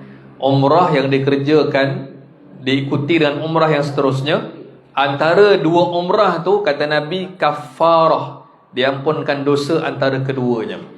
Umrah satu dengan umrah dua. Katalah saya pergi umrah tahun lepas, tahun ni pergi lagi, selang antara dua umrah tu macam mana? Kaffaratul lima bainahuma, mendapat keampunan dari Allah antara dua umrah tersebut. Jadi orang yang pergi umrah tiap-tiap tahun, kan, pergi umrah lagi, rezekinya gitulah kan. Jadi tempoh antara umrah dan umrah itu dapat diampunkan dosanya oleh Allah Subhanahu Wa Taala. Itu dari segi fadilat dia. Okey, jadi ini rumusan dia lah. Rumusan tentang cara mengerjakan umrah ni. Okey, daripada awal sampai akhir cuma dikategorikan mana sunat, mana wajib, mana rukun. Okey, kita dah tahu dah rukun tadi ada 5. Kan, yang sunatnya kat sini. Yang wajibnya gini. Wajib ni, wajib umrah ni, kalau misal kata tak buat ataupun ada sesuatu yang terhalang dan sebagainya, akan dikenakan dam. Okey, jadi yang sunat tak apa. Kalau misal kata tak boleh nak buat, okey, masih okey lagi. Yang penting dijaga benda-benda ni semua supaya kita akan dapat umrah yang mabrurah. Okey, itu secara umum lah berkaitan dengan hukum hakamnya. Okey. Kemudian kita tengok tadi ni pergerakan mengerjakan umrah bagi jemaah yang telah pun berada di tanah suci. Tadi itu yang naik kapal terbang. Sekarang ni contoh umrah kedua, kita nak berniat dekat Ja'rana. Umrah ketiga dekat Tan'im. Okey, niat ihram umrah. Kan, dekat niatnya. Yang ni dekat tanah halal. Tanah halal tadi mana? 3 tu lah. Ja'rana, Tan'im, Hudaibiyah. Keluar tanah halal, masuk balik ke tanah haram. Baik. Kemudian jaga pantalan dan ihram, sama juga tawaf, sa'i, gunting, tertib pada kebanyakan rukun. Jadi yang sehat bolehlah buat 2-3 kali. Kerana apa? Kita sebenarnya berada dalam keadaan yang tempat yang paling berkat kan. Mekah ni berapa ratus ribu kan, pahala 100,000 kali ganda. Mana nak jumpa tempat yang pahala Allah bagi 100,000? Mekah lah. Satu-satunya tempat yang Allah bagi pahala 100,000. Mana nak jumpa tempat lain? Sebab tu kalau umrah, tuan-tuan bayangkan umrah, dah lah buat umrah, malam Lailatul Qadar pula, kan, dah lah lebih baik daripada 1000 bulan, kali 100,000 lagi, kan. 100,000 ni kalau kita kira kan, di kawasan Mekah ni, katalah saya sembahyang subuh berjemaah kat Mekah ni, Pahala berapa? 100,000. Cuba kita bagikan 100,000 bagi 24 kali 365, bagi 365 kali 24 sama dengan 55 tahun 6 bulan 10 hari. Sekali sembahyang subuh kat Mekah macam sembahyang subuh kat Johor ni 55 tahun. Punyalah banyak fadilat dia. Habis kalau subuh, zuhur, asar, maghrib, isyak sembahyang kat Mekah ni kan ibarat jumlah pahalanya 272 tahun. Itu nilai pahala dia. Tapi jangan pula lepas balik Mekah, boleh tahan juga pahala aku ni. Kan sendiri rasa macam oish, ribu-ribu pahala ni kan. Itu Nabi sebut tentang fadilatnya. Sebab itu kalau kita kata kenapa orang sanggup belanja besar-besar kan, berapa puluh ribu pergi umrah, tapi tak boleh lawan lagi pahala 100,000 yang kita takkan jumpa di tempat yang lain. Okey, baik. Kemudian yang ini ni haji tamattu' okey, tak apa ni ni cerita haji. Ni semua haji, tak apa saya skip. Daerah bersyarat.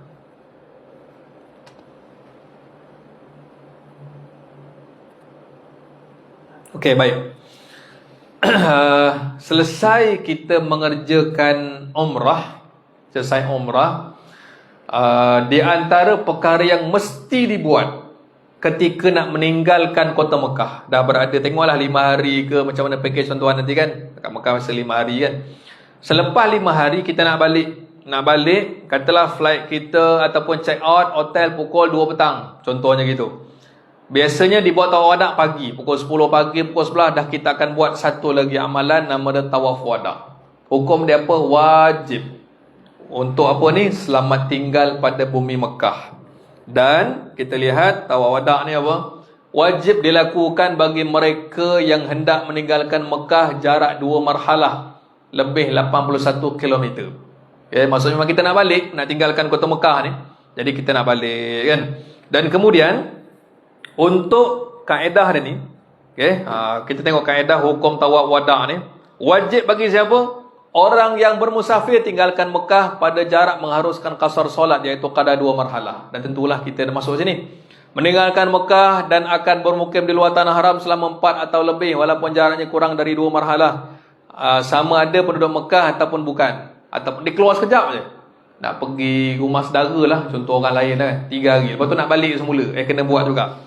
Yang ketiga, orang yang meninggalkan tawaf wada tanpa uzur yang dibenarkan syarak dikenakan dam, tertib dan takdir. Seekor kambing, dia sehat, masa ada, tak ada masalah apa-apa, cuma mata nak buat, berdosa dan dikena tertib dan takdir, kena bayar seekor kambing. Kalau sengaja tak nak buat, dan tidak ada lagi lah perkara-perkara yang uzur syar'i ni. Siapa orang yang terpaksa ataupun tak perlu buat tawaf wada? Ini dia. Ini sahaja yang kalau berlaku dia tak tawaf wada, tak perlu bayar dam. 1, perempuan yang dia tangi haid ataupun nifas, tak perlulah. Terkecuali. Lagi apa yang terkecuali?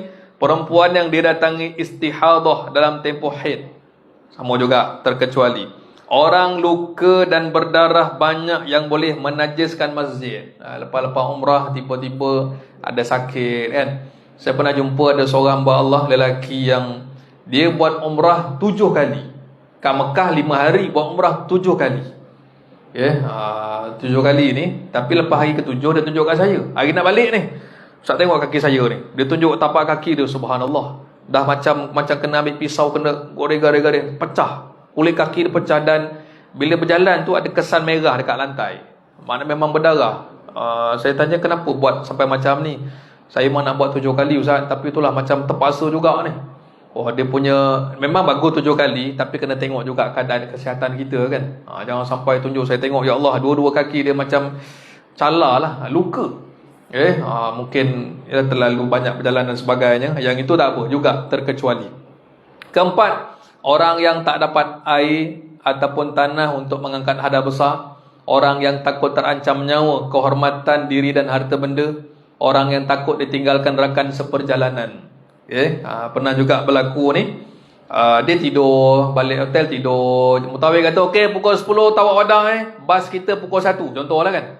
Tidur, bangun-bangun pukul 12 kan. Orang lain dah tak ada kat bilik ni, semua pergi masjid ke tawaf wada ni. Tiba-tiba kawan dia balik daripada masjid, tengok-tengok lah, tidur lagi rupanya. Maksudnya Allah nyenyaknya tidur kat Mekah ni, bas dah sampai. Dia belum tahu wadah. Hukum dia macam mana? Terus naik bas. Orang ni tak perlu pergi ke masjid. Dan tidak dikenakan dam. Jadi walaupun jarang berlaku, tapi kalau berlaku begitu, tak apa, itu yang dimaafkan. Lagi, orang yang berpenyakit salasul baul, kencing tidak lawas pun terkecuali. Orang yang dipaksa meninggalkan tawaf, kes kecemasan, darurat, terdesak, hal-hal yang tertentulah, tentang urusan-urusan di sana, kita tak tahu benda-benda yang mendatang tu kan. Orang yang takut pada peminta hutang dalam keadaan tak berupaya bayar hutang. Orang terpaksa dipimpin diusung kerana uzur, dan tidak mampu duduk atas kursi roda.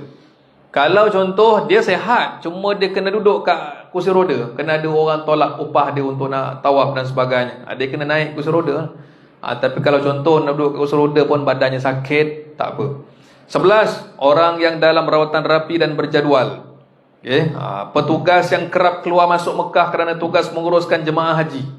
Yang ni pun terkecuali lah. Macam mana kalau nak ambil orang ke airport masuk Mekah, pergi airport masuk Mekah, kalau kena wadah hari-hari kan, jadi dia pun letih.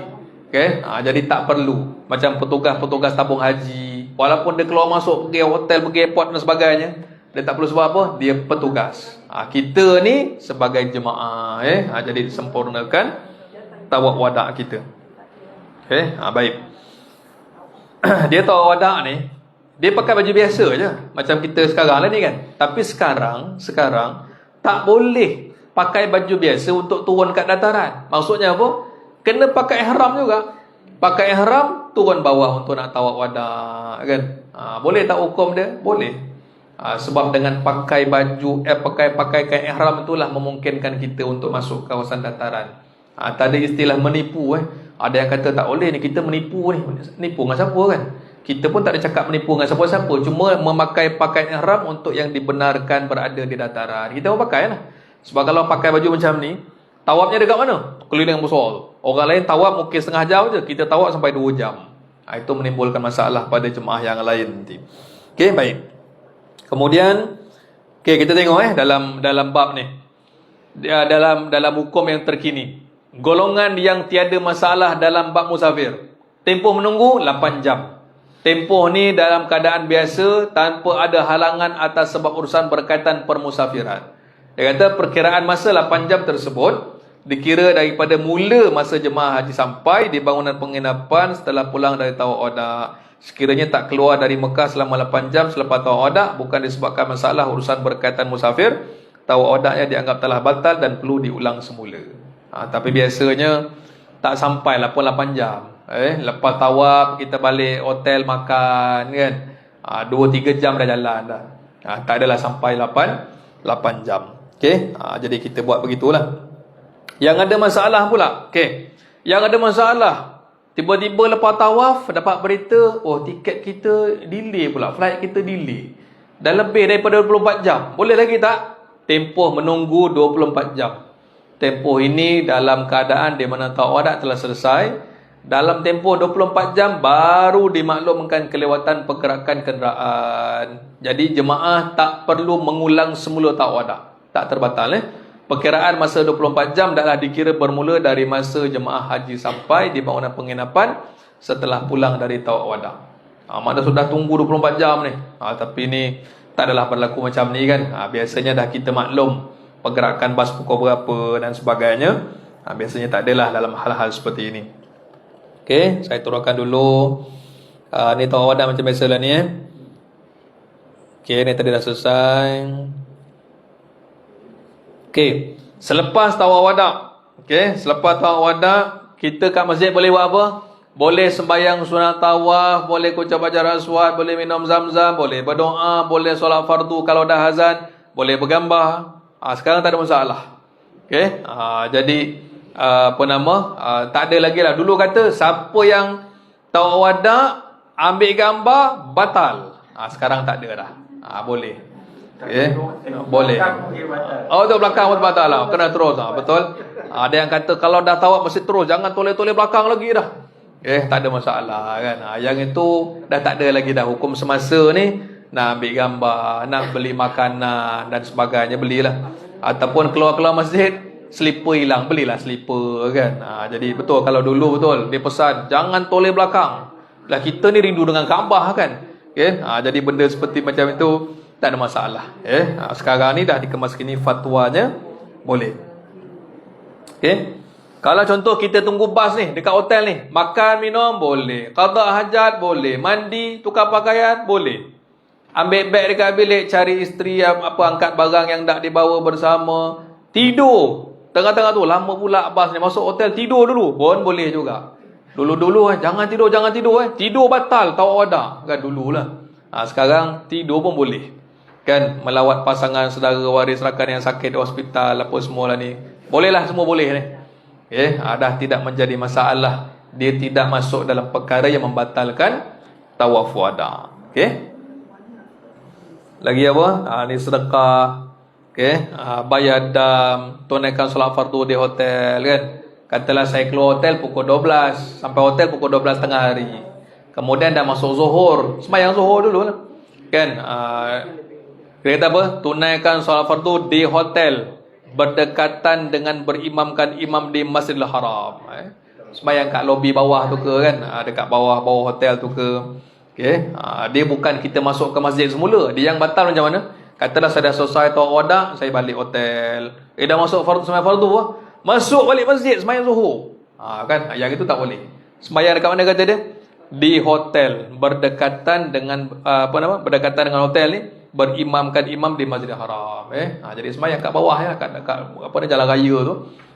Kalau seandainya waktunya begitulah. Baik. Ni pun dah terbatal lah ya, perkara-perkara yang dah ada terkini lah ni. Itu selesai berkaitan dengan umrah kita lah. Saya pergi terus. Slide ni ada sikit lagi ni. Boleh lagi ni selepas kita cerita tentang umrah, cerita berkaitan dengan Madinah Al-Munawwarah. Madinah ni cerita tentang kelebihan-kelebihan je lah. Sama ada tuan-tuan masuk Mekah dulu ke Madinah dulu, dua-dua baik, dua-dua bagus. Ikutlah cita rasa masing-masing. Ada yang kata masuk Madinah dulu lagi baik pada Mekah, ada yang Mekah lebih baik pada Madinah. Dua-dua bagus. Sebab dua-dua tanah suci. Baik. Untuk ziarah Madinah ni, kita lihat ini kawasan Madinahnya. Yang disebut fadilat pertama, siapa sembahyang dekat Masjid Nabawi ni pahalanya ialah 1000 kali.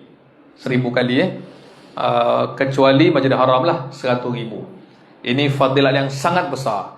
Kalau 1000 ni kita bahagikan dengan berapa jam sehari ni, menyamai 6 bulan. Satu kali sembahyang di Masjid Nabawi sama macam kita sembahyang di Johor ni selama 6 bulan. Tadi kalau di Masjidil Haram berapa? 55 tahun 6 bulan 10 hari. Lagi besar kan? Di Masjid Nabawi. Baik, kemudian ziarah Madinah ni ialah hal-hal yang berkaitan dengan Rasulullah sallallahu alaihi wasallam. Dia punya kunci dia begini. Kenapa ziarah Madinah? Inilah insan yang menyebabkan adanya syariat haji, syariat umrah. Sebab ada Rasulullah lah kiblat kita ke arah Kaabah. Sebab ada Rasulullah lah kita ni ada syariat sembahyang, puasa, zakat semua ni kan.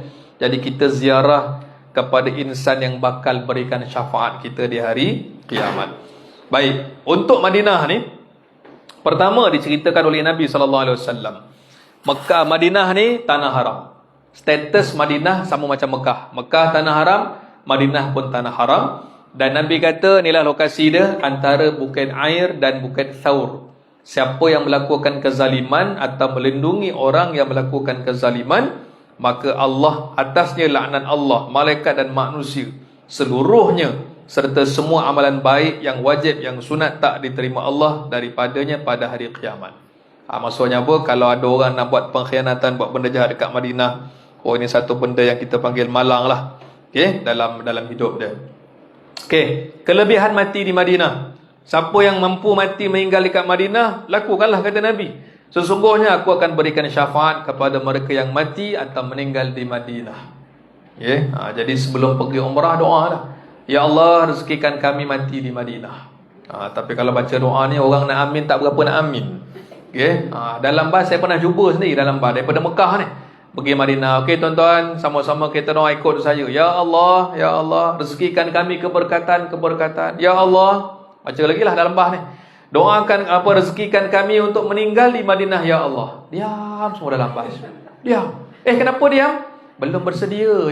Belum bersedia. Kan kata balik umrah dah hapuskan dosa. Belum bersedia ustaz, kata dia, keluarga nunggu kat Malaysia, kata dia. Tak belum sedia lagi. Jadi doa mati meninggal Madinah. Ini di antara perkara yang saya nak Umar baca. Kan? Ya Allah, rezekikan kami untuk mati di Madinah. Saya pernah pengalaman 2018 kot, 2018. Selesai buat umrah pergi Madinah naik bas. Kan, seorang jemaah sebilik saya, dia kata ustaz saya tak dapat ikut ziarah masjid malam ni, badan tak apa sihat, dia macam demam-demam begitulah. Tak apalah, kita pun pergilah bawa jemaah yang lain. Balik pada hotel, balik ke hotel pukul 11 malam, 11.30 malam, tengok dia macam demam, dia menggigil. Dia doa saya sekali satu bilik ada 5 orang, isteri dia dengan jemaah perempuan lain 5 orang lah. Mereka akan cerita takdir Allah, meninggal dunia sebelah katil saya betul. Pukul 3 pagi sempat dia buka pintu, dia ketuk pintu bilik isteri dia kat sebelah. Isteri dia keluar, tumbang kat situ juga. Pukul 3 pagi dah menjerit lah kat depan tu kan, isteri dia panggil, ustaz tolong, pukul 3 pagi kan, memang dah meninggal terus kat Madinah. Hari pertama sampai kat Madinah. Bila meninggal aja, ketika itu peraturan dia apa? Seorang sahaja yang boleh ikut pergi ke bilik mayat, urusan-urusan, saya seorang aja boleh pergi. Isteri ke anak ke keluarga tak boleh ikut ketika itu. Memang peraturan ni kita dah maklum. Jadi siaplah, saya pun pakai jubah ikut, buat laporan polis apa semua dengan perubatan hospital, ikut. Dia ajak, mana ketua? Ikut. Pergilah bilik mayat di mana? Di Bir Ali. Mandi jenazah di Bir Ali, dan selesai dimandikan dalam pukul 3-4 pagi gitulah. Yang tukang mandikan ni orang Bangladesh. Saya tanya, mana jemaah aku tadi ni? Ada kat dalam bilik, kau pergi cari laci mana? Dia suruh cari-cari kat laci mayat tu. Laci tu dah lah banyak. Saya tak pernah masuk laci mayat dekat Malaysia ni. Tiba-tiba dia kata, kau cari kat dalam tu. Nombor berapa nanti beritahu aku sebab nak ambil surat untuk nak keluar ni. Tarik satu laci, bukan. Tarik satu laci, bukan. Tak ada kerja kan. Sendiri pun rasa takut juga kan. Kalau aku tak buka laci ni kan, tak balik pula ni kan. Tengok kan. Satu hari kalian, nasib baiklah laci yang keempat dah jumpa kan. Okay, dah jumpa dah ni. Sign surat apa semua kan. Jadi akan cerita, hari esoknya dia disolatkan jenazah di Masjid Nabawi, lepas ke bumi dekat Baqi'. Kali pertama pergi umrah, tak pernah pergi umrah. Arwah siapa nama dia, Encik Ramli, orang tangkap. Betul-betul sebelah katil saya. Tuan-tuan tahu apa berlaku? Malam tu bila berlaku meninggal, 4 orang yang lain tidur bilik saudara masing-masing, tinggal saya seorang. Esok sarapan dia tanya, ustaz boleh tidur malam tadi? Dan tinggalkan saya seorang, dia boleh tanya boleh tidur ke tidak kan. Dan sebaik tinggal 2 malam lagi kat Madinah tu kan. Kalau tak, saya cari hotel lain agaknya kan. Barang dia tinggal, dia pergi cari saudara mara dia bilik-bilik lain kan. Lepas tu tanya kita boleh tidur ke tidak. Tak apalah, pengalaman uruskan jenazahnya. Dan akhirnya dia dapat ke bumi di Baqi' lah. Rezeki dia meninggal di Madinah dan ke bumi di Madinah juga. Memang bahagialah rezeki untuk dia. Kemudian di Madinah ni ada lagi kelebihan yang lain. Nabi sebut apa? Orang yang sabar menanggung kesusahan, kepayahan, aku beri syafaat kepadanya. Hidup kita memang kena sabar lah kan. Umrah memang orang ramai, Mekah ramai, Madinah ramai. Sabar ni, tajuk ni kecil je. Cerita ni apa? Menanggung kesusahan. Baru sabar tunggu lift aja kita tengok. Macam mana kan? Tunggu hotel ni jadi apa? Lift pun lambat. Dah marah kat lobby kan. Cerita lift je. Bukan cerita tak cukup makan. Ustaz, kat tempat saya hotel 3 saat sampai. 3 saat sampai kan. Jangan bandingkan tempat kita. Kan? Hotel kita cuma ada 20 orang aja. Kan? Lepas tu liftnya ada 6. Ini dah sekali beratur 500-600 orang. Baru sabar nak tunggu lift aja. Kita tengok ujian dah macam tu dah. Belum cerita yang lain-lain lagi. Jadi tak apa, Nabi akan berikan syafaat. Lagi apa? Disebutkan tentang bagaimana kita dituntut perbanyakkan selawat ke atas Nabi SAW. Dan kalau di Madinah, dia ada 2 lah ziarahnya. Satu ziarah di kawasan Masjid Nabawi. Kita pergilah makam Rasulullah, hanya makam Sayyidina Abu Bakar, Sayyidina Umar. Ada Raudah. Ini yang menjadi rebutan kita semualah. Masuk Raudah. Dan sebelah masjid ada satu yang dipanggil tanah perkuburan Al-Baqi'. Manakala kalau ada satu lagi lawatan, luar Madinah. Nanti naik bas akan bawa ziarah ke Masjid Quba. Masjid Quba ni tempat yang fadilatnya apa? Nabi kata siapa yang berwuduk di rumahnya atau di hotelnya, pergi masjid ini, Quba ni, sembahyang sunat 2 rakaat, dapat pahala mengerjakan 1 umrah. Yang kita pergi masjid sembahyang, pahala umrah. Lagi kita pergi Masjid Qiblatain, pergi kawasan Jabal Uhud, Masjid 7, masjid-masjid lain. Nasihat saya satu saja, tempat-tempat ini kalau ziarah ni, dah pergi umrah banyak kali pun pergilah. Sebab tempat ni tempatnya penuh dengan keberkatan. Sebab ada juga jemaah yang kata, tak pergi lah Ustaz, saya dah pergi dah gitu. Banyak lagi gambar-gambar yang lepas. Dia bukan pasal bergambar kan? Dia kata gambar saya dah banyak yang lepas. Ini pahala dia macam mana? Ini pahala dia macam mana kan? Ini cerita pahala, bukan cerita dah ada gambar dah, saya dah pergi dah dulu kan? Ini bukan pergi negara China kan? Ini tempat ni fadilat, kelebihan pahala umrah. Ini pahala kita tengok macam mana Bukit Uhud yang disayangi Rasulullah. Fadilatnya begitu. Okey, baik. Ini kalau nak masuk pintu nombor 1, masuk Masjid An-Nabawi, kita berjalan depan ni, sebelah kiri kita ialah makam Rasulullah sallallahu alaihi wasallam. Yang ini dipanggil Babus Salam, pintu untuk nak ziarah Nabi. Dan inilah kawasan yang dirindui lah oleh jemaah haji, jemaah umrah ni kan. Inilah yang dipanggil sebagai Raudah. Raudah ni tanda dekat mana? Dulu kita kata kapet, sekarang kapet semua dah sama. Tiang sama juga. Kita tengok kat sini, dia ada macam ada apa dia panggil, crown dia lah, ada crown dekat setiap tiang ni. Dan sebenarnya setiap tiang ni dia ada sejarah dia.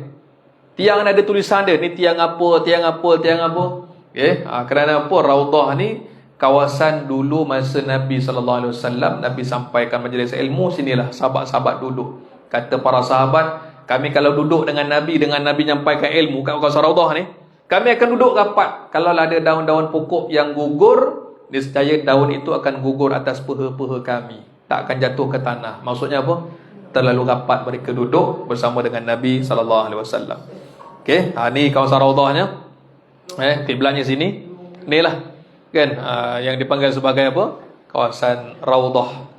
Okey, mihrab Nabi, makam Rasulullah. Ini mihrab Nabi ni apa? Tempat Nabi jadi imam, dan sinilah tempat Nabi sujud. Tempat Nabi sujud ketika Nabi jadi imam. Okey, makam Rasulullah, makam Sayyidina Abu Bakar. Dan kalau kita keluar Baqi' ni kan, okey, kita akan lalu satu dipanggil Bab Jibril. Dulu kalau Jibril nak datang jumpa Rasulullah, inilah laluan dia. Jangan salah faham, jangan ingatkan ni rumah Jibril. Mana Jibril, mana ada rumah? Ni pintu. Dia kata pintu Jibril. Okey, jadi yang ini kalau nak masuk Raudah juga dengan aplikasi nusuk. Masukkan betul-betul dan kita kena ikut panduan. Jadi nak masuk bila dan sebagainya lah, itu nanti akan dimaklumkan teknikal oleh pihak pengurusan qaswa. Itu kaedah dia. Okey, yang ini kita lihat ada 3 makam lah. Makam Rasulullah, makam Sayyidina Abu Bakar, makam Sayyidina Umar. Ini semua insan-insan yang dijamin syurga oleh Allah Subhanahu wa taala, dan pasti kita akan mendapat keberkatan daripada situ. Okey, ini makam Rasulullahnya. Secara lebih tepat kalau jemaah lelaki lah daripada depan kan. Kita bukan tengok pada gate ni di makam Rasulullah ke makam Abu Bakar, dekat sini yang hijau ni. Kan di sini makam Rasulullah, kita ke depan lagi Sayyidina Abu Bakar, ke belakangnya mana belakang makam Rasulullah, makam Sayyidina Umar. Dia bukan pada pintunya ni. Pada tulisan ni. Okey, itu yang ditunjukkan kawasan makam Nabi dan para sahabat.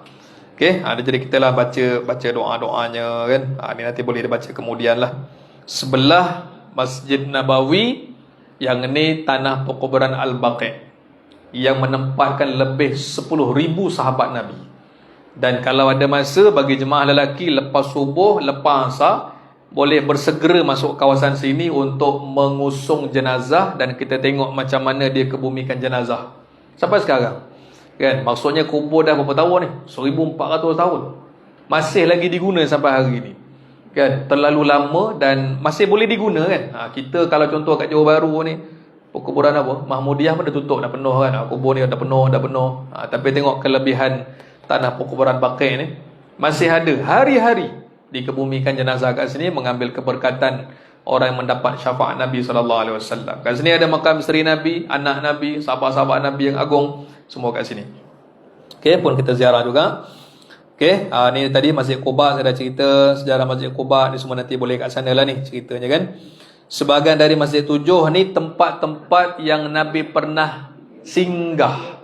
Yang buat ni bukan sahabat, yang buat ni Umar bin Abdul Aziz, mengambil keberkatan tempat-tempat yang tempat disinggah oleh Nabi SAW.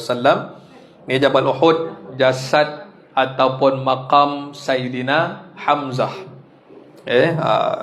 Sayyidina Hamzah radhiyallahu an. Ini adalah kawasan-kawasannya lah. Jadi saya pergi kepada kesimpulan, ibadah umrah ni perlu difahami, laksanakan dengan cara yang betul supaya diterima Allah.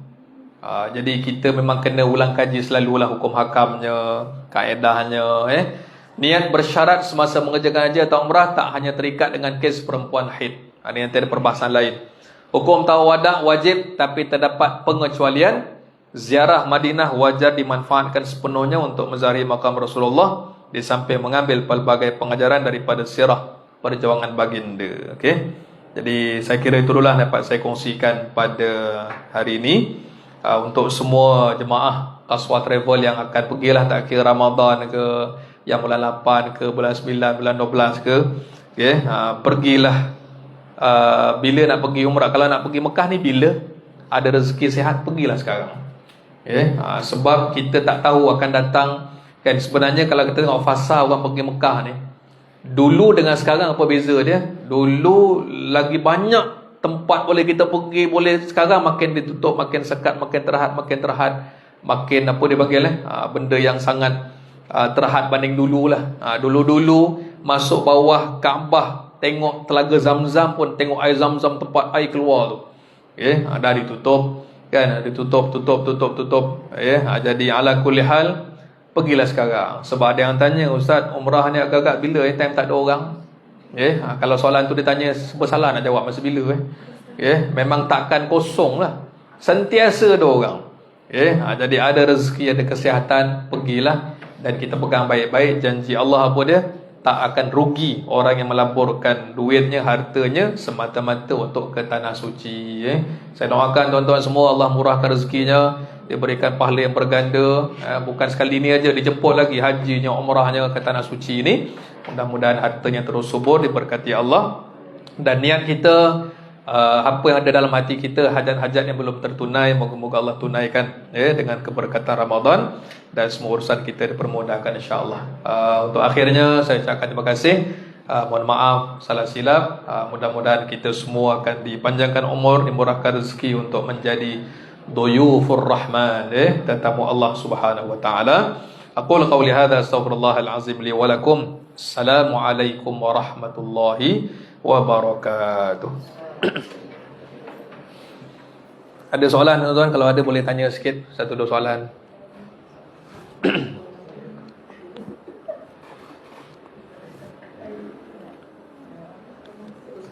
Ya, saya.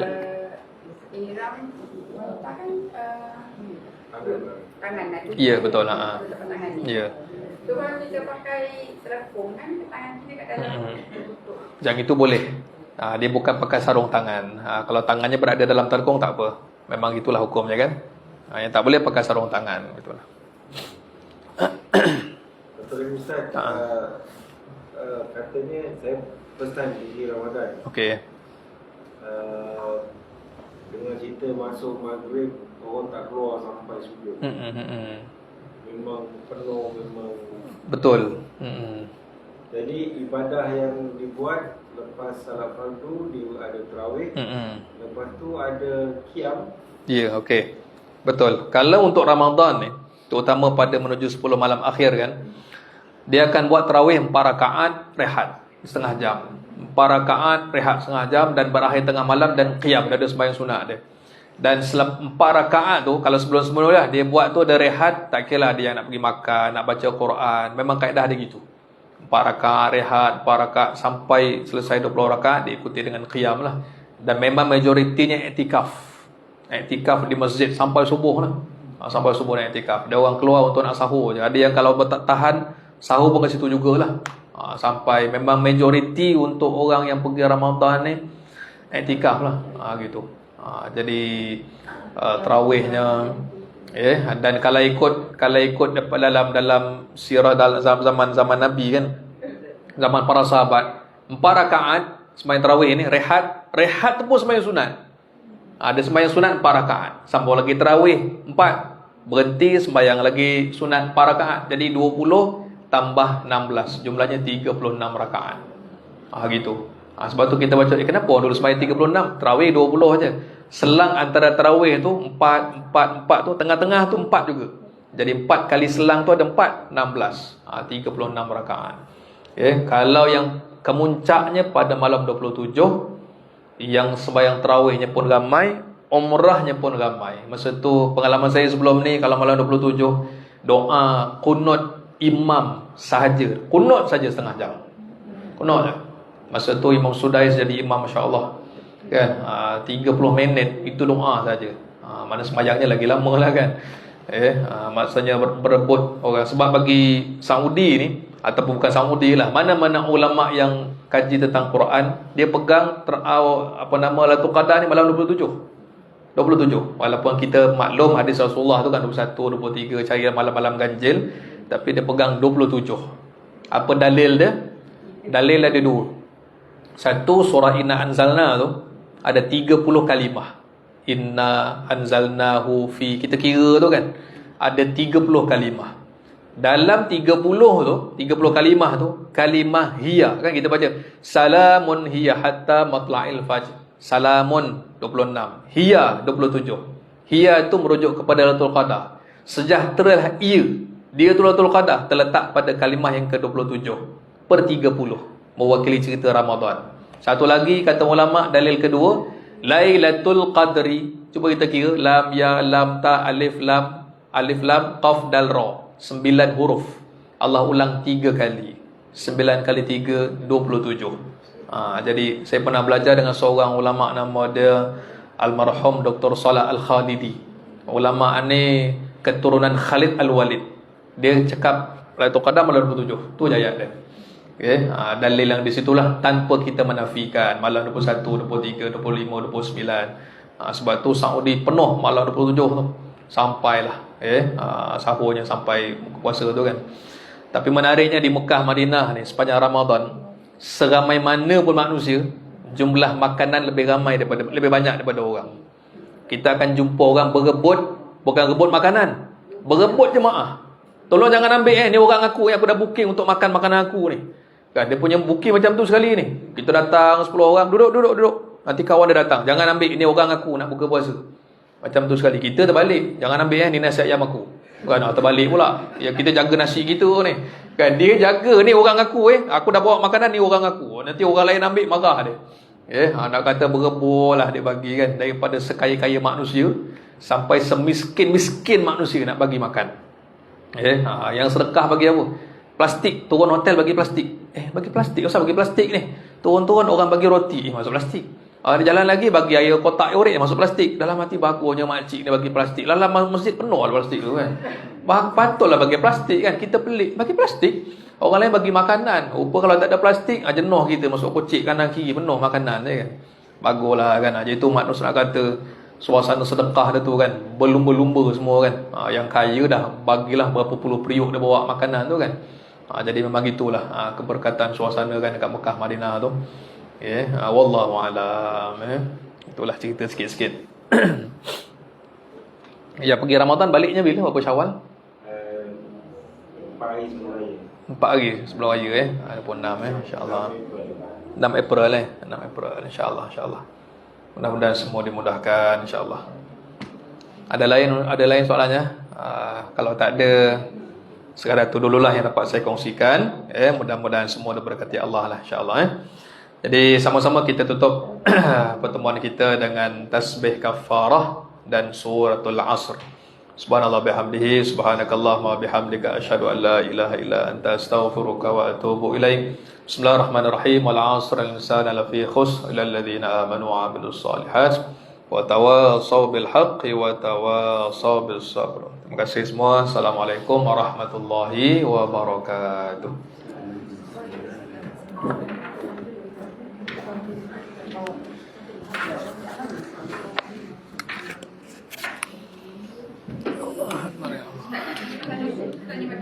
Apa dah Azmi boleh? Dia kena install dulu. Lepas tu muasasah nanti dia update. Azmi dah akan update. Tak, yang apa ni yang sekarang kata kalau nak masuk umrah. Untuk umrah, kan daripada situ. Itu kita buat ke diorang buat? Kita akan buat, nanti dia akan bantu nanti. Qaswa akan maklumkan nanti. Kita buat sendiri. Kita buat sendiri ya. Install dulu nusuk. Nanti dia akan update. Untuk umrah yang Untuk Ramadan ni. Untuk Ramadan. Kalau yang selepas-lepas ni umrah tak pakai nusuk. Nusuk ni untuk masuk Ramadan aja. Untuk Ramadan ni dia pakai untuk umrah. Dia kata untuk nak kawal jemaah masuk tu kan. Dia sebenarnya dia boleh bantu kat bawah. Kita amal lagi pagi lagi kan. Ya, Selasa. Selasa.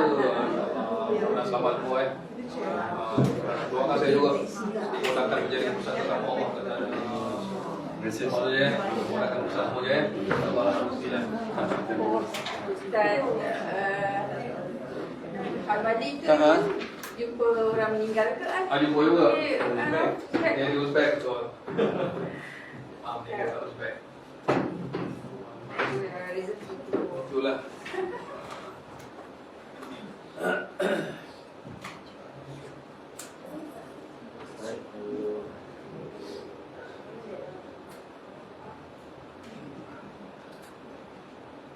Saya ni nak tanya pasal dalam yang kita sujud.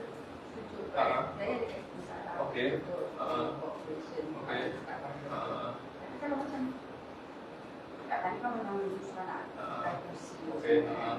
Jadi kalau kita macam menutup ni, Jadi kalau kat sana kat masjid sekarang semua kursi banyak. Kursi-kursi tempat tidur ada boleh ambil. Boleh ambil. Memang wakaf masjid. Sangat banyak. tapi kat dataran tak ada lah. Kat dataran ada juga. Ada. Memang mudah boleh ambil kursi tu. Mungkin kat yang atas. Ya.